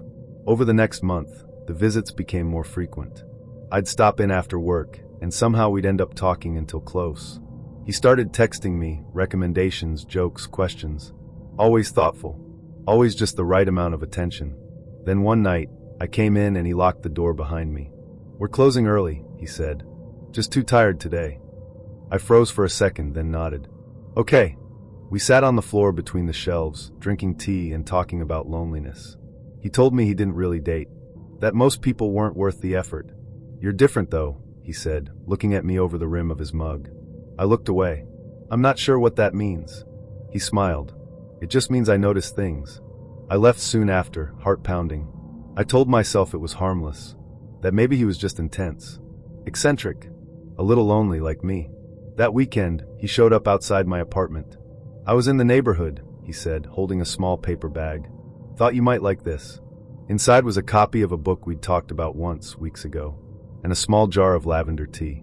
I didn't know how he learned where I lived. I asked casually, "Did I ever give you my address?" He shrugged. "Must have come up." It hadn't. I started pulling back, visiting less, answering texts with delays, saying I was busy with work. That's when the tone shifted. He started sending cryptic messages, quotes from books about betrayal, about people who don't appreciate connection, about how some people aren't ready for honesty. Then one morning, I found a book on my doorstep. No note. Just a copy of The Collector by John Fowles. If you haven't read it, it's about a man who kidnaps a woman and keeps her in his basement, convinced that if she just understood him, she'd love him. I didn't return to the bookstore. I blocked his number, changed my route home, told my landlord to be on alert. I didn't call the police. I didn't think I had enough to report. Nothing had happened, except that everything had. 3 weeks later, the bookstore was closed. Permanently. Windows papered over. No forwarding address. No explanation. I never saw David again. I never thought I'd fall for something like this. I tell myself that a lot. I wasn't naive. I wasn't desperate. I wasn't even looking for anything serious. Just someone to talk to. Someone who didn't know me from school or care about what team I was on or who I sat with at lunch. So when I got a follow request from a girl named Christina on Instagram, I didn't think twice. She looked real. Normal. Cute, but not fake. Her profile had a few selfies, a picture of a dog, some beach shots, and a short bio. 20 Cali girl waterwave DM me. I don't bite 2 hearts. I was 17 at the time. She said she was 20. That should have set off alarms. But it didn't. Not then. She messaged me first. "Hey, you're kinda cute." Smirking face. I replied with a smiley face and thanked her. She asked if I was in college. I told her I was still in high school. She didn't blink. Just said, "That's fine. I like younger guys sometimes." We kept talking. Her messages were flirty, but not crude. She asked about my hobbies, what kind of music I liked, whether I had a girlfriend. I told her no. The conversation moved fast. Within an hour, she asked if I had Snapchat. I gave her my username. That's where things got serious. She sent a selfie, mirror shot, tank top, toned stomach. It wasn't over the top, but it definitely wasn't something I was used to getting. I told her she looked amazing. Then she asked me to send one back. Something fun, she added. I hesitated, but I didn't want to seem boring, or nervous, or like some little kid who didn't know how to talk to girls. So I sent a shirtless mirror pic. Something safe, I thought. She replied, "Damn, you're cute. Want to trade for real?" My heart pounded. I knew what she meant. I wasn't dumb, but I also wasn't thinking clearly. Hormones, ego, curiosity, it all hit at once. I asked, "You first?" She sent a snap. It was blurry, dark, but clearly revealing. I could barely believe it. She said, "Your turn." I don't even remember thinking. I just remember doing it. Sending something I shouldn't have. 10 seconds later, the chat screen disappeared. I waited for a reply. Nothing. Then came the message. Not on Snapchat. On Instagram. It wasn't from Christina. It was from an account with no profile picture. Send $500 via PayPal in the next 2 hours, or this goes to everyone you follow. I stared at my phone, my heart racing. I thought it was a joke. A scam. Some kind of prank. Then I got another message. This time with a screenshot. It was my photo. The one I'd sent. And below it was a list, my followers on Instagram. My full name. My school. My parents' names. Don't play games, the message read. We do this all the time. Pay or get exposed. I froze. I couldn't breathe. Couldn't think. My hands were shaking so badly I dropped my phone. I picked it up and typed, "I'm a minor. You can't do this." The reply came instantly. "That's your problem, not ours. Pay up or get wrecked." I didn't have $500. I didn't even have $50. I was just a high school kid with a part-time job at a pizza place. I begged. I offered $20. I said I'd get the rest later. They replied. Clock's ticking. I didn't know what to do. I felt sick. Trapped. Humiliated. I imagined my classmates seeing it. My teammates. My little brother. My dad. That's when I made the hardest decision I've ever made. I told my father. He was in the kitchen washing dishes. I walked in, pale and shaking, and said, "Dad, I need to tell you something really bad." He turned off the water and looked at me. "You're not in trouble for telling the truth," he said. "Whatever it is, we'll deal with it." I told him everything. Every message. Every photo. Every detail. He didn't yell. He didn't panic. He just nodded and said, "Okay, we're going to fix this. But first, we report it." We took screenshots. Logged everything. He called the local police department and filed a report. Then, he contacted Instagram and PayPal to document the scam attempt. The officer we spoke to said it was happening more and more.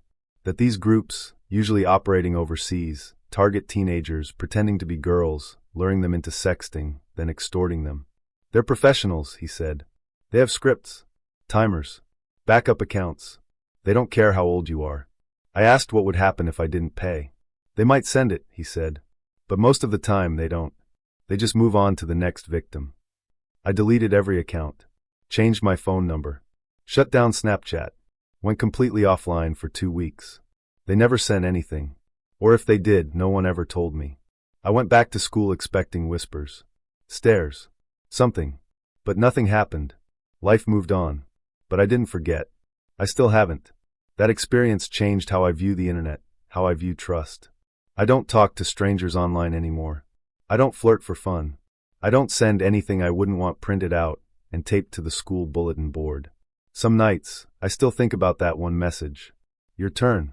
And how one decision, 1 second, almost destroyed everything. I got lucky. A lot of people don't. And if you're reading this, if you think it won't happen to you, just know this. It doesn't start with blackmail. It starts with a compliment. Then a photo.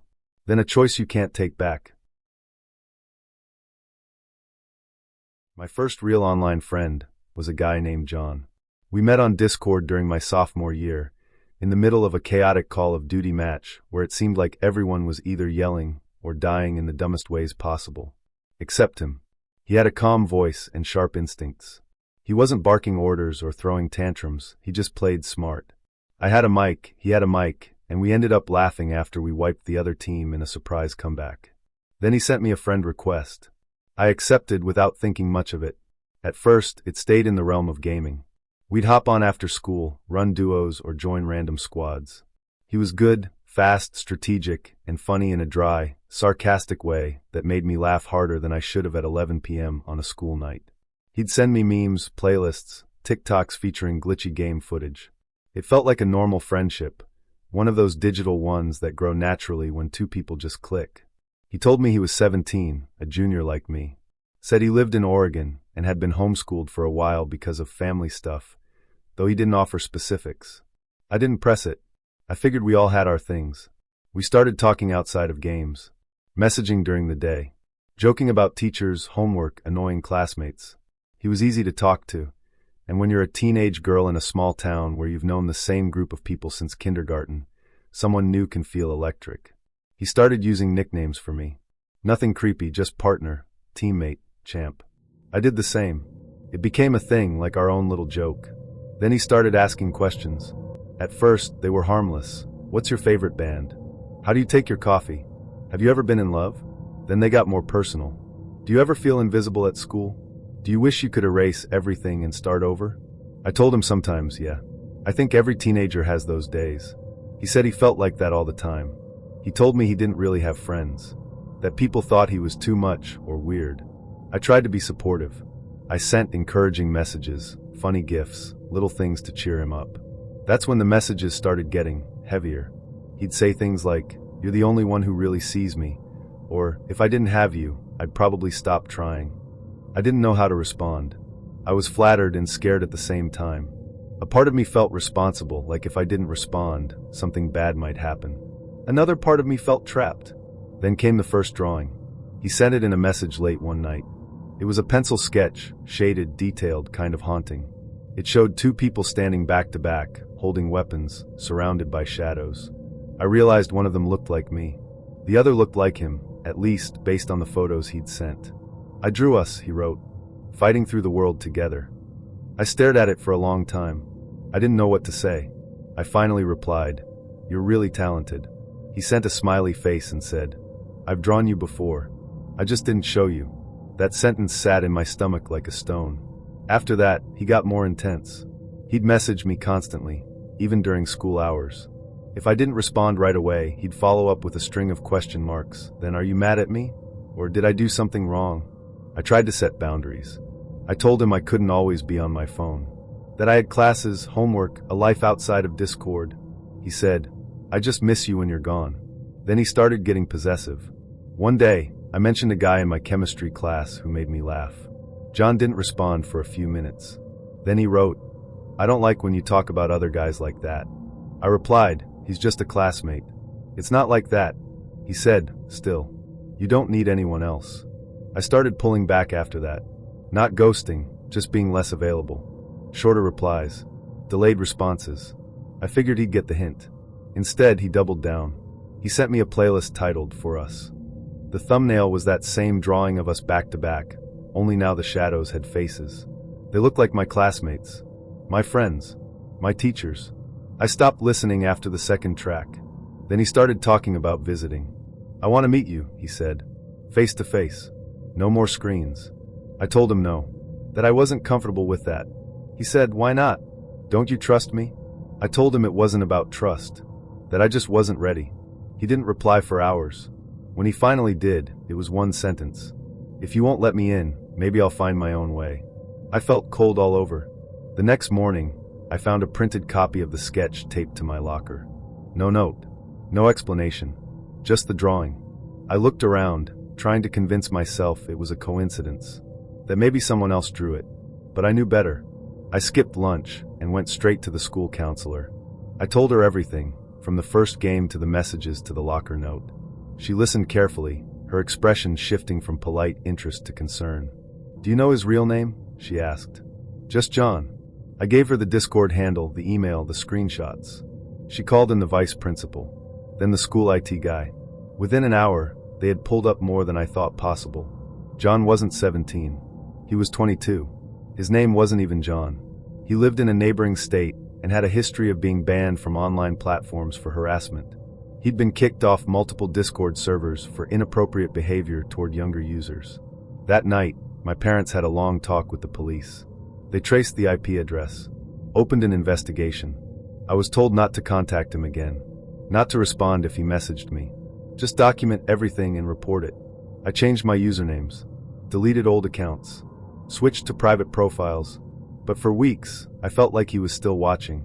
Then one day, I logged into a new Discord account, just to reconnect with a few safe friends, and I got a message request. The username was different, but the art style and the profile picture was unmistakable. It was a new drawing, just me this time, standing alone. Above it, 2 words, "Remember me?" I blocked the account immediately. I filed another report. Eventually, the messages stopped, But I never forgot how easy it had been for someone to slip into my life, to make me feel seen, needed, responsible, to blur the line between friendship and fear. People think online danger looks like a red flag waving in your face. But sometimes it looks like a teammate, a playlist, a sketch. After my wife passed away, I promised myself I'd never try online dating. It felt tacky, forced, like trying to recreate something that used to come naturally. But after 2 years of silence in a house meant for two, I caved. It was my daughter who finally convinced me. She said, "Dad, you don't have to get married again. Just talk to someone. You deserve company." So I made a profile on eHarmony. My bio was simple. Widower, 52, likes classic literature, old records, strong coffee, and walking my dog Henry. I uploaded a few recent photos, nothing flashy. Just me in my backyard, one with Henry, one at my brother's birthday barbecue. I didn't expect much. But about a week in, I got a message from someone named Valerie. She was stunning, light brown hair, soft smile, eyes that felt warm even through a screen. She said she was 49, lived about an hour away, and worked as a freelance interior designer. Her message was short but thoughtful. "I really like your dog. And your smile. You look kind." I stared at it for a while before replying. Something about her felt sincere. We started exchanging messages daily, then chatting on the phone. Her voice was low, calm, almost melodic. She told me she'd been divorced for 6 years, no kids, and was just looking for someone with emotional maturity. I told her about my wife, how I still talked to her sometimes when the house was quiet. Valerie didn't flinch. She said, "That just means you loved her deeply." That's beautiful. I fell fast. She never pressured me physically, never asked for anything. We mostly talked about books, travel, and our childhoods. She said she grew up in upstate New York, but had moved west after college. Said California felt more like home.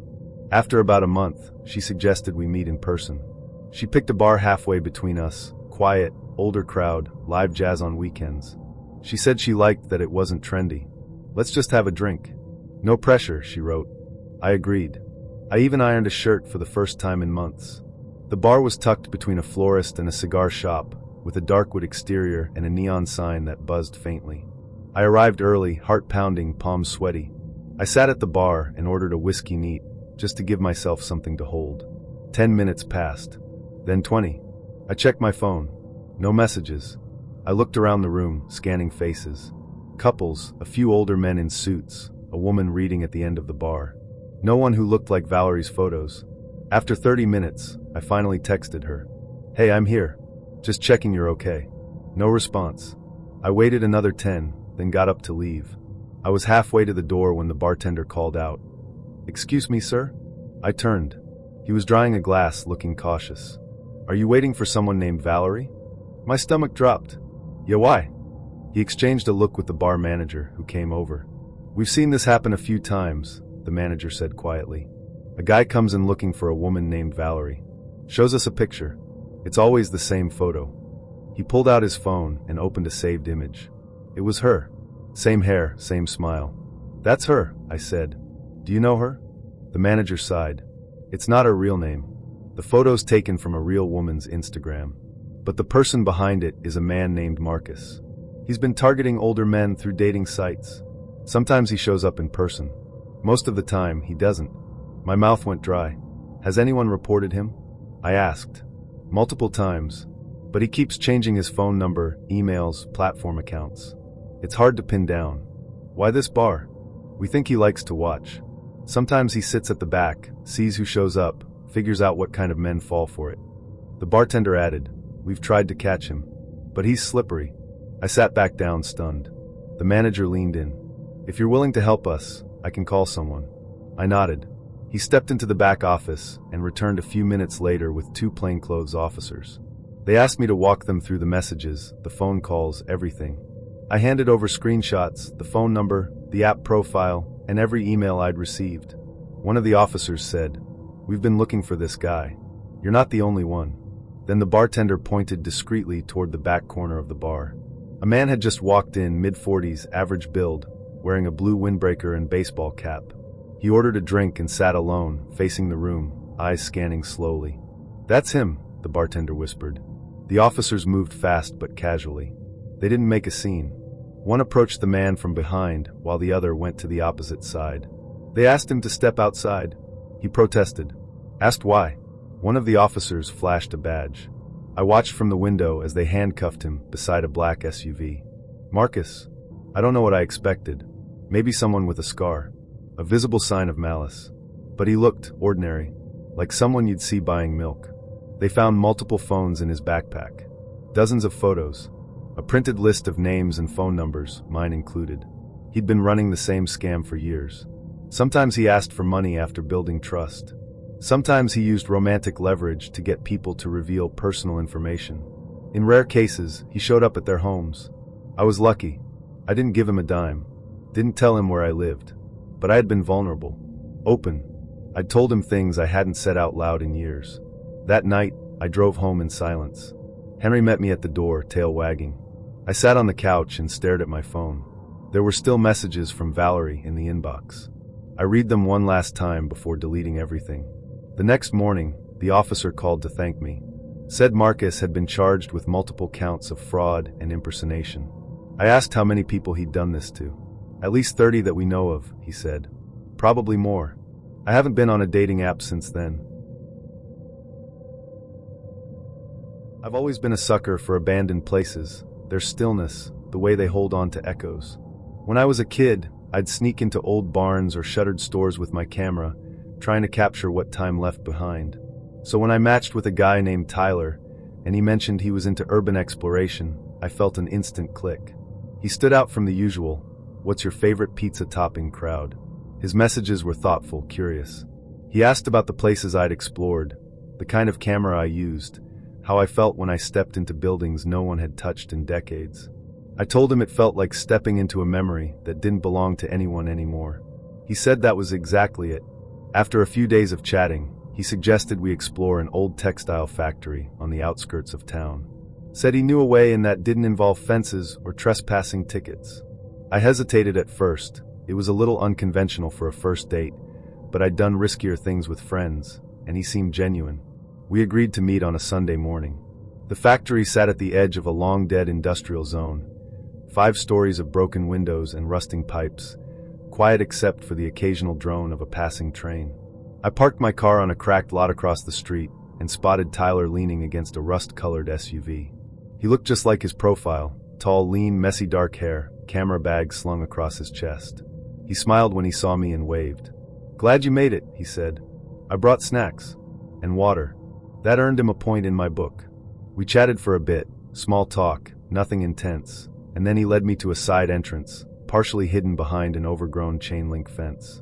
The gate had been peeled back, barely noticeable unless you were looking for it. Inside, the air was thick with dust and the faint scent of mildew. Our footsteps echoed on the cracked concrete. Shards of glass caught the light like sugar crystals. I took out my camera and started shooting, rusted machinery, faded safety posters, a row of lockers with names still taped to the fronts. Tyler mostly hung back, watching me work. He'd point out interesting details, graffiti tags, abandoned tools, a half-collapsed staircase. He seemed to know the layout well, like he'd been there before. I asked him how often he explored places like this. "Couple times a month," he said. "Helps me think." After an hour or so, I started to feel comfortable. Maybe even impressed. He wasn't pushy. He didn't talk too much. He respected my space. Then we found the basement stairs. "Want to see something cool?" he asked. I hesitated. The stairs were steep, narrow, and mostly in shadow. I flicked on my flashlight and aimed it down. The air that drifted up was cooler, damper. "What's down there?" "Old dye vats, I think. And a boiler room. It's creepy but really photogenic." I nodded slowly. "Only if you're comfortable," he added. I followed him down. The basement smelled like wet stone and rusted metal. Our lights swept over thick pipes, peeling walls, and coils of forgotten wiring. It was quieter down there, so quiet that I could hear the crunch of dirt under my boots and the soft hum of my own breath. We wandered for a bit, taking photos. I paused to shoot a row of broken gauges when I noticed he was watching me again. "You always go exploring alone?" he asked. "Sometimes, but usually with friends. Ever get scared?" I shrugged. "I've been startled, but not scared." "Not really." He smiled, but it didn't quite reach his eyes. "You should be," he said softly. I forced a laugh. "Why's that?" Places like this, people disappear in places like this. No one notices for a while. I let my camera drop against my chest, suddenly hyper-aware of how far we'd come from the entrance. I hadn't seen another soul since we arrived. No cars outside. No signs of recent visitors. Is that a fact? I said, trying to keep my tone light. He tilted his head. Just saying. It's easy to lose track of things down here. Time. Direction.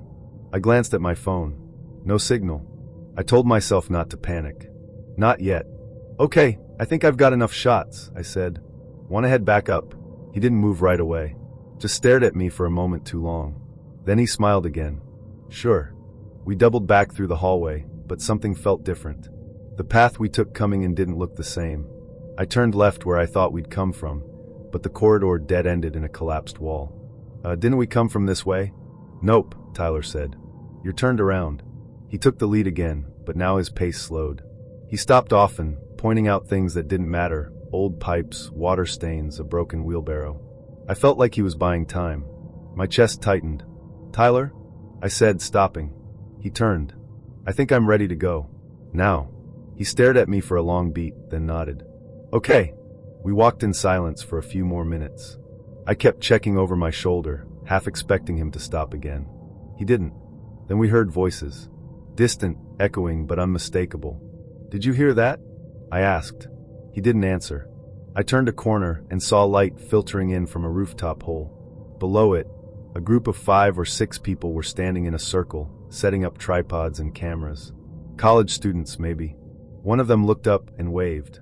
Hey, thought we were the only ones here. I waved back, my body flooding with relief. Tyler's face changed. His mouth tightened. His posture stiffened. You know them? He asked. No, I said, but I'm going to stick with them for a bit. Why? I stared at him. Because I want to. He didn't answer. I walked toward the group. The girl who waved stepped forward with a curious smile. Are you guys shooting too? Yeah, I said quickly. Mind if I tag along? Sure. We're doing a project for our photography class. I turned to say something to Tyler, but he was already gone. Just gone. I scanned the dark hallway behind me. Nothing. I stayed with the students for another half hour, pretending to be interested in their project. I didn't tell them what happened.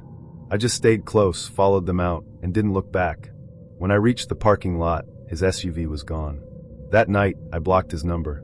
3 days later, I got a message from an unknown email. That place was special. I thought you'd understand. I didn't reply. I changed my social media settings. Made my accounts private. Switched my phone number a week later. I never went urban exploring again. We met through a friend of a friend. Not online, not in a bar. Just one of those casual connections made over drinks at someone's game night. He was visiting from out of state, Idaho, I think, staying with a cousin for a few weeks while figuring out his next move. He said he was in between jobs and considering relocating to Southern California. I didn't ask why he left his last job. I should have. He was quiet that first night, but observant. You could feel him watching the room without making it obvious. He didn't say much, but when he did, it was sharp, funny even. I remember thinking he seemed mature, thoughtful, a little awkward in a way that made him seem safe. We started texting after that. No pressure, all casual. He'd ask for restaurant recommendations or send photos of the beach at sunset. After a few days, he asked if I wanted to grab coffee. I agreed. The first time we met up, he was already sitting at the corner table, sipping something plain and black. I ordered a latte and sat across from him. Conversation was easy. He had this way of asking questions that made you feel interesting even when you were rambling about your job or your favorite childhood cereal. We ended up walking a few blocks after that, just talking. He mentioned that he was thinking of extending his visit and maybe checking out apartments. I said, "Well, you picked a terrible rental market." He laughed. We met up a few more times, a hike, a bookstore, dinner at a taco truck lot. Nothing romantic happened. He didn't try to kiss me, didn't even hug me goodbye. He said he didn't want to be another guy who moves too fast. I appreciated that. Then he asked if he could cook for me. "I make a killer stir-fry," he said. "Cleanup included." I hesitated. I don't usually invite people I barely know into my apartment, but something about him felt careful, like he was trying to prove himself trustworthy. So I said yes. He showed up a little early that Thursday evening, holding a grocery bag and a six-pack. He had taken a rideshare, which I thought was considerate, though now I wonder if it was something else. He was polite, took off his shoes at the door, complimented my tiny kitchen, asked if I wanted music on while he cooked. He chopped vegetables with surgical precision, barely made a mess, and cleaned as he went. We ate at my little dining table, and he told stories about growing up in a small town, how he used to sneak out to fish at night just for the quiet. After dinner, we talked for a while and watched half an episode of a crime documentary. When it started getting late, I stood up and said I had work early. He didn't move right away. "You're kicking me out?" he asked with a small smile. "I'm kicking everyone out. Even myself. I'm going to bed," I joked. He stood slowly. "Fair enough. Thanks for dinner." I walked him to the door. He paused before stepping out. "This was nice," he said. "Felt normal." "It was," I replied, and meant it. He didn't text me that night. Or the next day. I figured we'd just drifted like people do. I didn't think much of it until 2 days later when I opened my kitchen cabinet to grab a mug and saw something strange. Aluminum foil. Lining the shelf. At first, I thought maybe I'd done it and forgotten.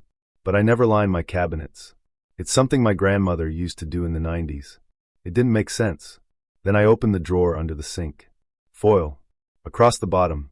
Tucked around the edges. My heart rate picked up. I opened another cabinet. Then another. Every surface lined. The inside of the fridge? Foil. Microwave interior?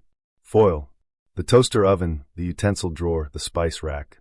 Even the goddamn fruit bowl. I backed out of the kitchen like it had grown teeth. At first, I thought maybe it was a prank. Maybe Ryan had done it as some kind of weird joke. But nothing about it said funny. It wasn't messy or rushed. The foil was smooth, pressed carefully into every corner. It looked intentional. Like someone had taken their time. Like they wanted me to find it, but not right away. I called my best friend, Kara. She thought I was exaggerating. Maybe he's just quirky? Did he think it was helpful? Helpful? I said. It's foil. It's everywhere. Who lines the inside of a salt shaker lid? Wait, the salt shaker? Yes. Okay. That's messed up. I didn't sleep much that night. The next morning, I sent Ryan a message. "Hey, not sure if you noticed, but my kitchen is covered in aluminum foil." No reply. I waited a few hours. Nothing. I called. Straight to voicemail. I texted again. "Did you do this?" "Why?" Still nothing. I opened our chat history and scrolled through it, looking for any hint of something I missed. There wasn't much. Just questions. Lots of them. About where I kept things. What kind of cleaning supplies I used. Whether I liked organizing or chaotic kitchens. At the time, I thought he was just making conversation. The next day, I called the friend who introduced us. She was surprised I'd even seen him again. "He's kind of intense," she admitted. "He stayed with my cousin for 2 weeks and rearranged all the furniture. Said it had better flow." "Did he ever mention foil?" She laughed. "No, but he did wrap their remote in plastic wrap and said he didn't like fingerprints." I hung up and sat on the kitchen floor staring at the foil-lined cabinets. There was no damage. Nothing stolen. Just wrapped. I debated calling the police, but what would I say? A guy I had dinner with redecorated my kitchen with aluminum foil. They'd laugh me out of the station. Instead, I spent the next 3 hours peeling it all off. I filled an entire garbage bag with it. My hands smelled like metal and cleaning spray. I scrubbed everything twice. Then I changed the locks. Just in case. I never heard from Ryan again. Not a text. Not a call. Nothing. I checked his Instagram a few times, but the account had been deleted. I even tried to find him on Facebook, but he was gone there too. Like he'd never existed. A week later, I found a piece of foil under my bed, folded into a neat triangle. I don't know how it got there. I hadn't even taken him into my room. At least, I didn't think I had. That's when I started wondering if maybe I'd fallen asleep while he was still in the apartment that night. If maybe I'd nodded off during the documentary, and he'd stayed longer than I remembered. I'll never know. I replaced the locks again. Bought a camera for the hallway. Started double-checking the windows before bed. I told myself he was just weird. Maybe obsessive. Maybe trying to make a point. But the truth is, I don't know what he wanted. Control? Fear? Proof that he could leave a mark without ever touching me? Whatever it was, it worked. Months later, I still find myself checking the corners of cabinets. Still hesitate before inviting someone over. And I haven't bought a single roll of foil since.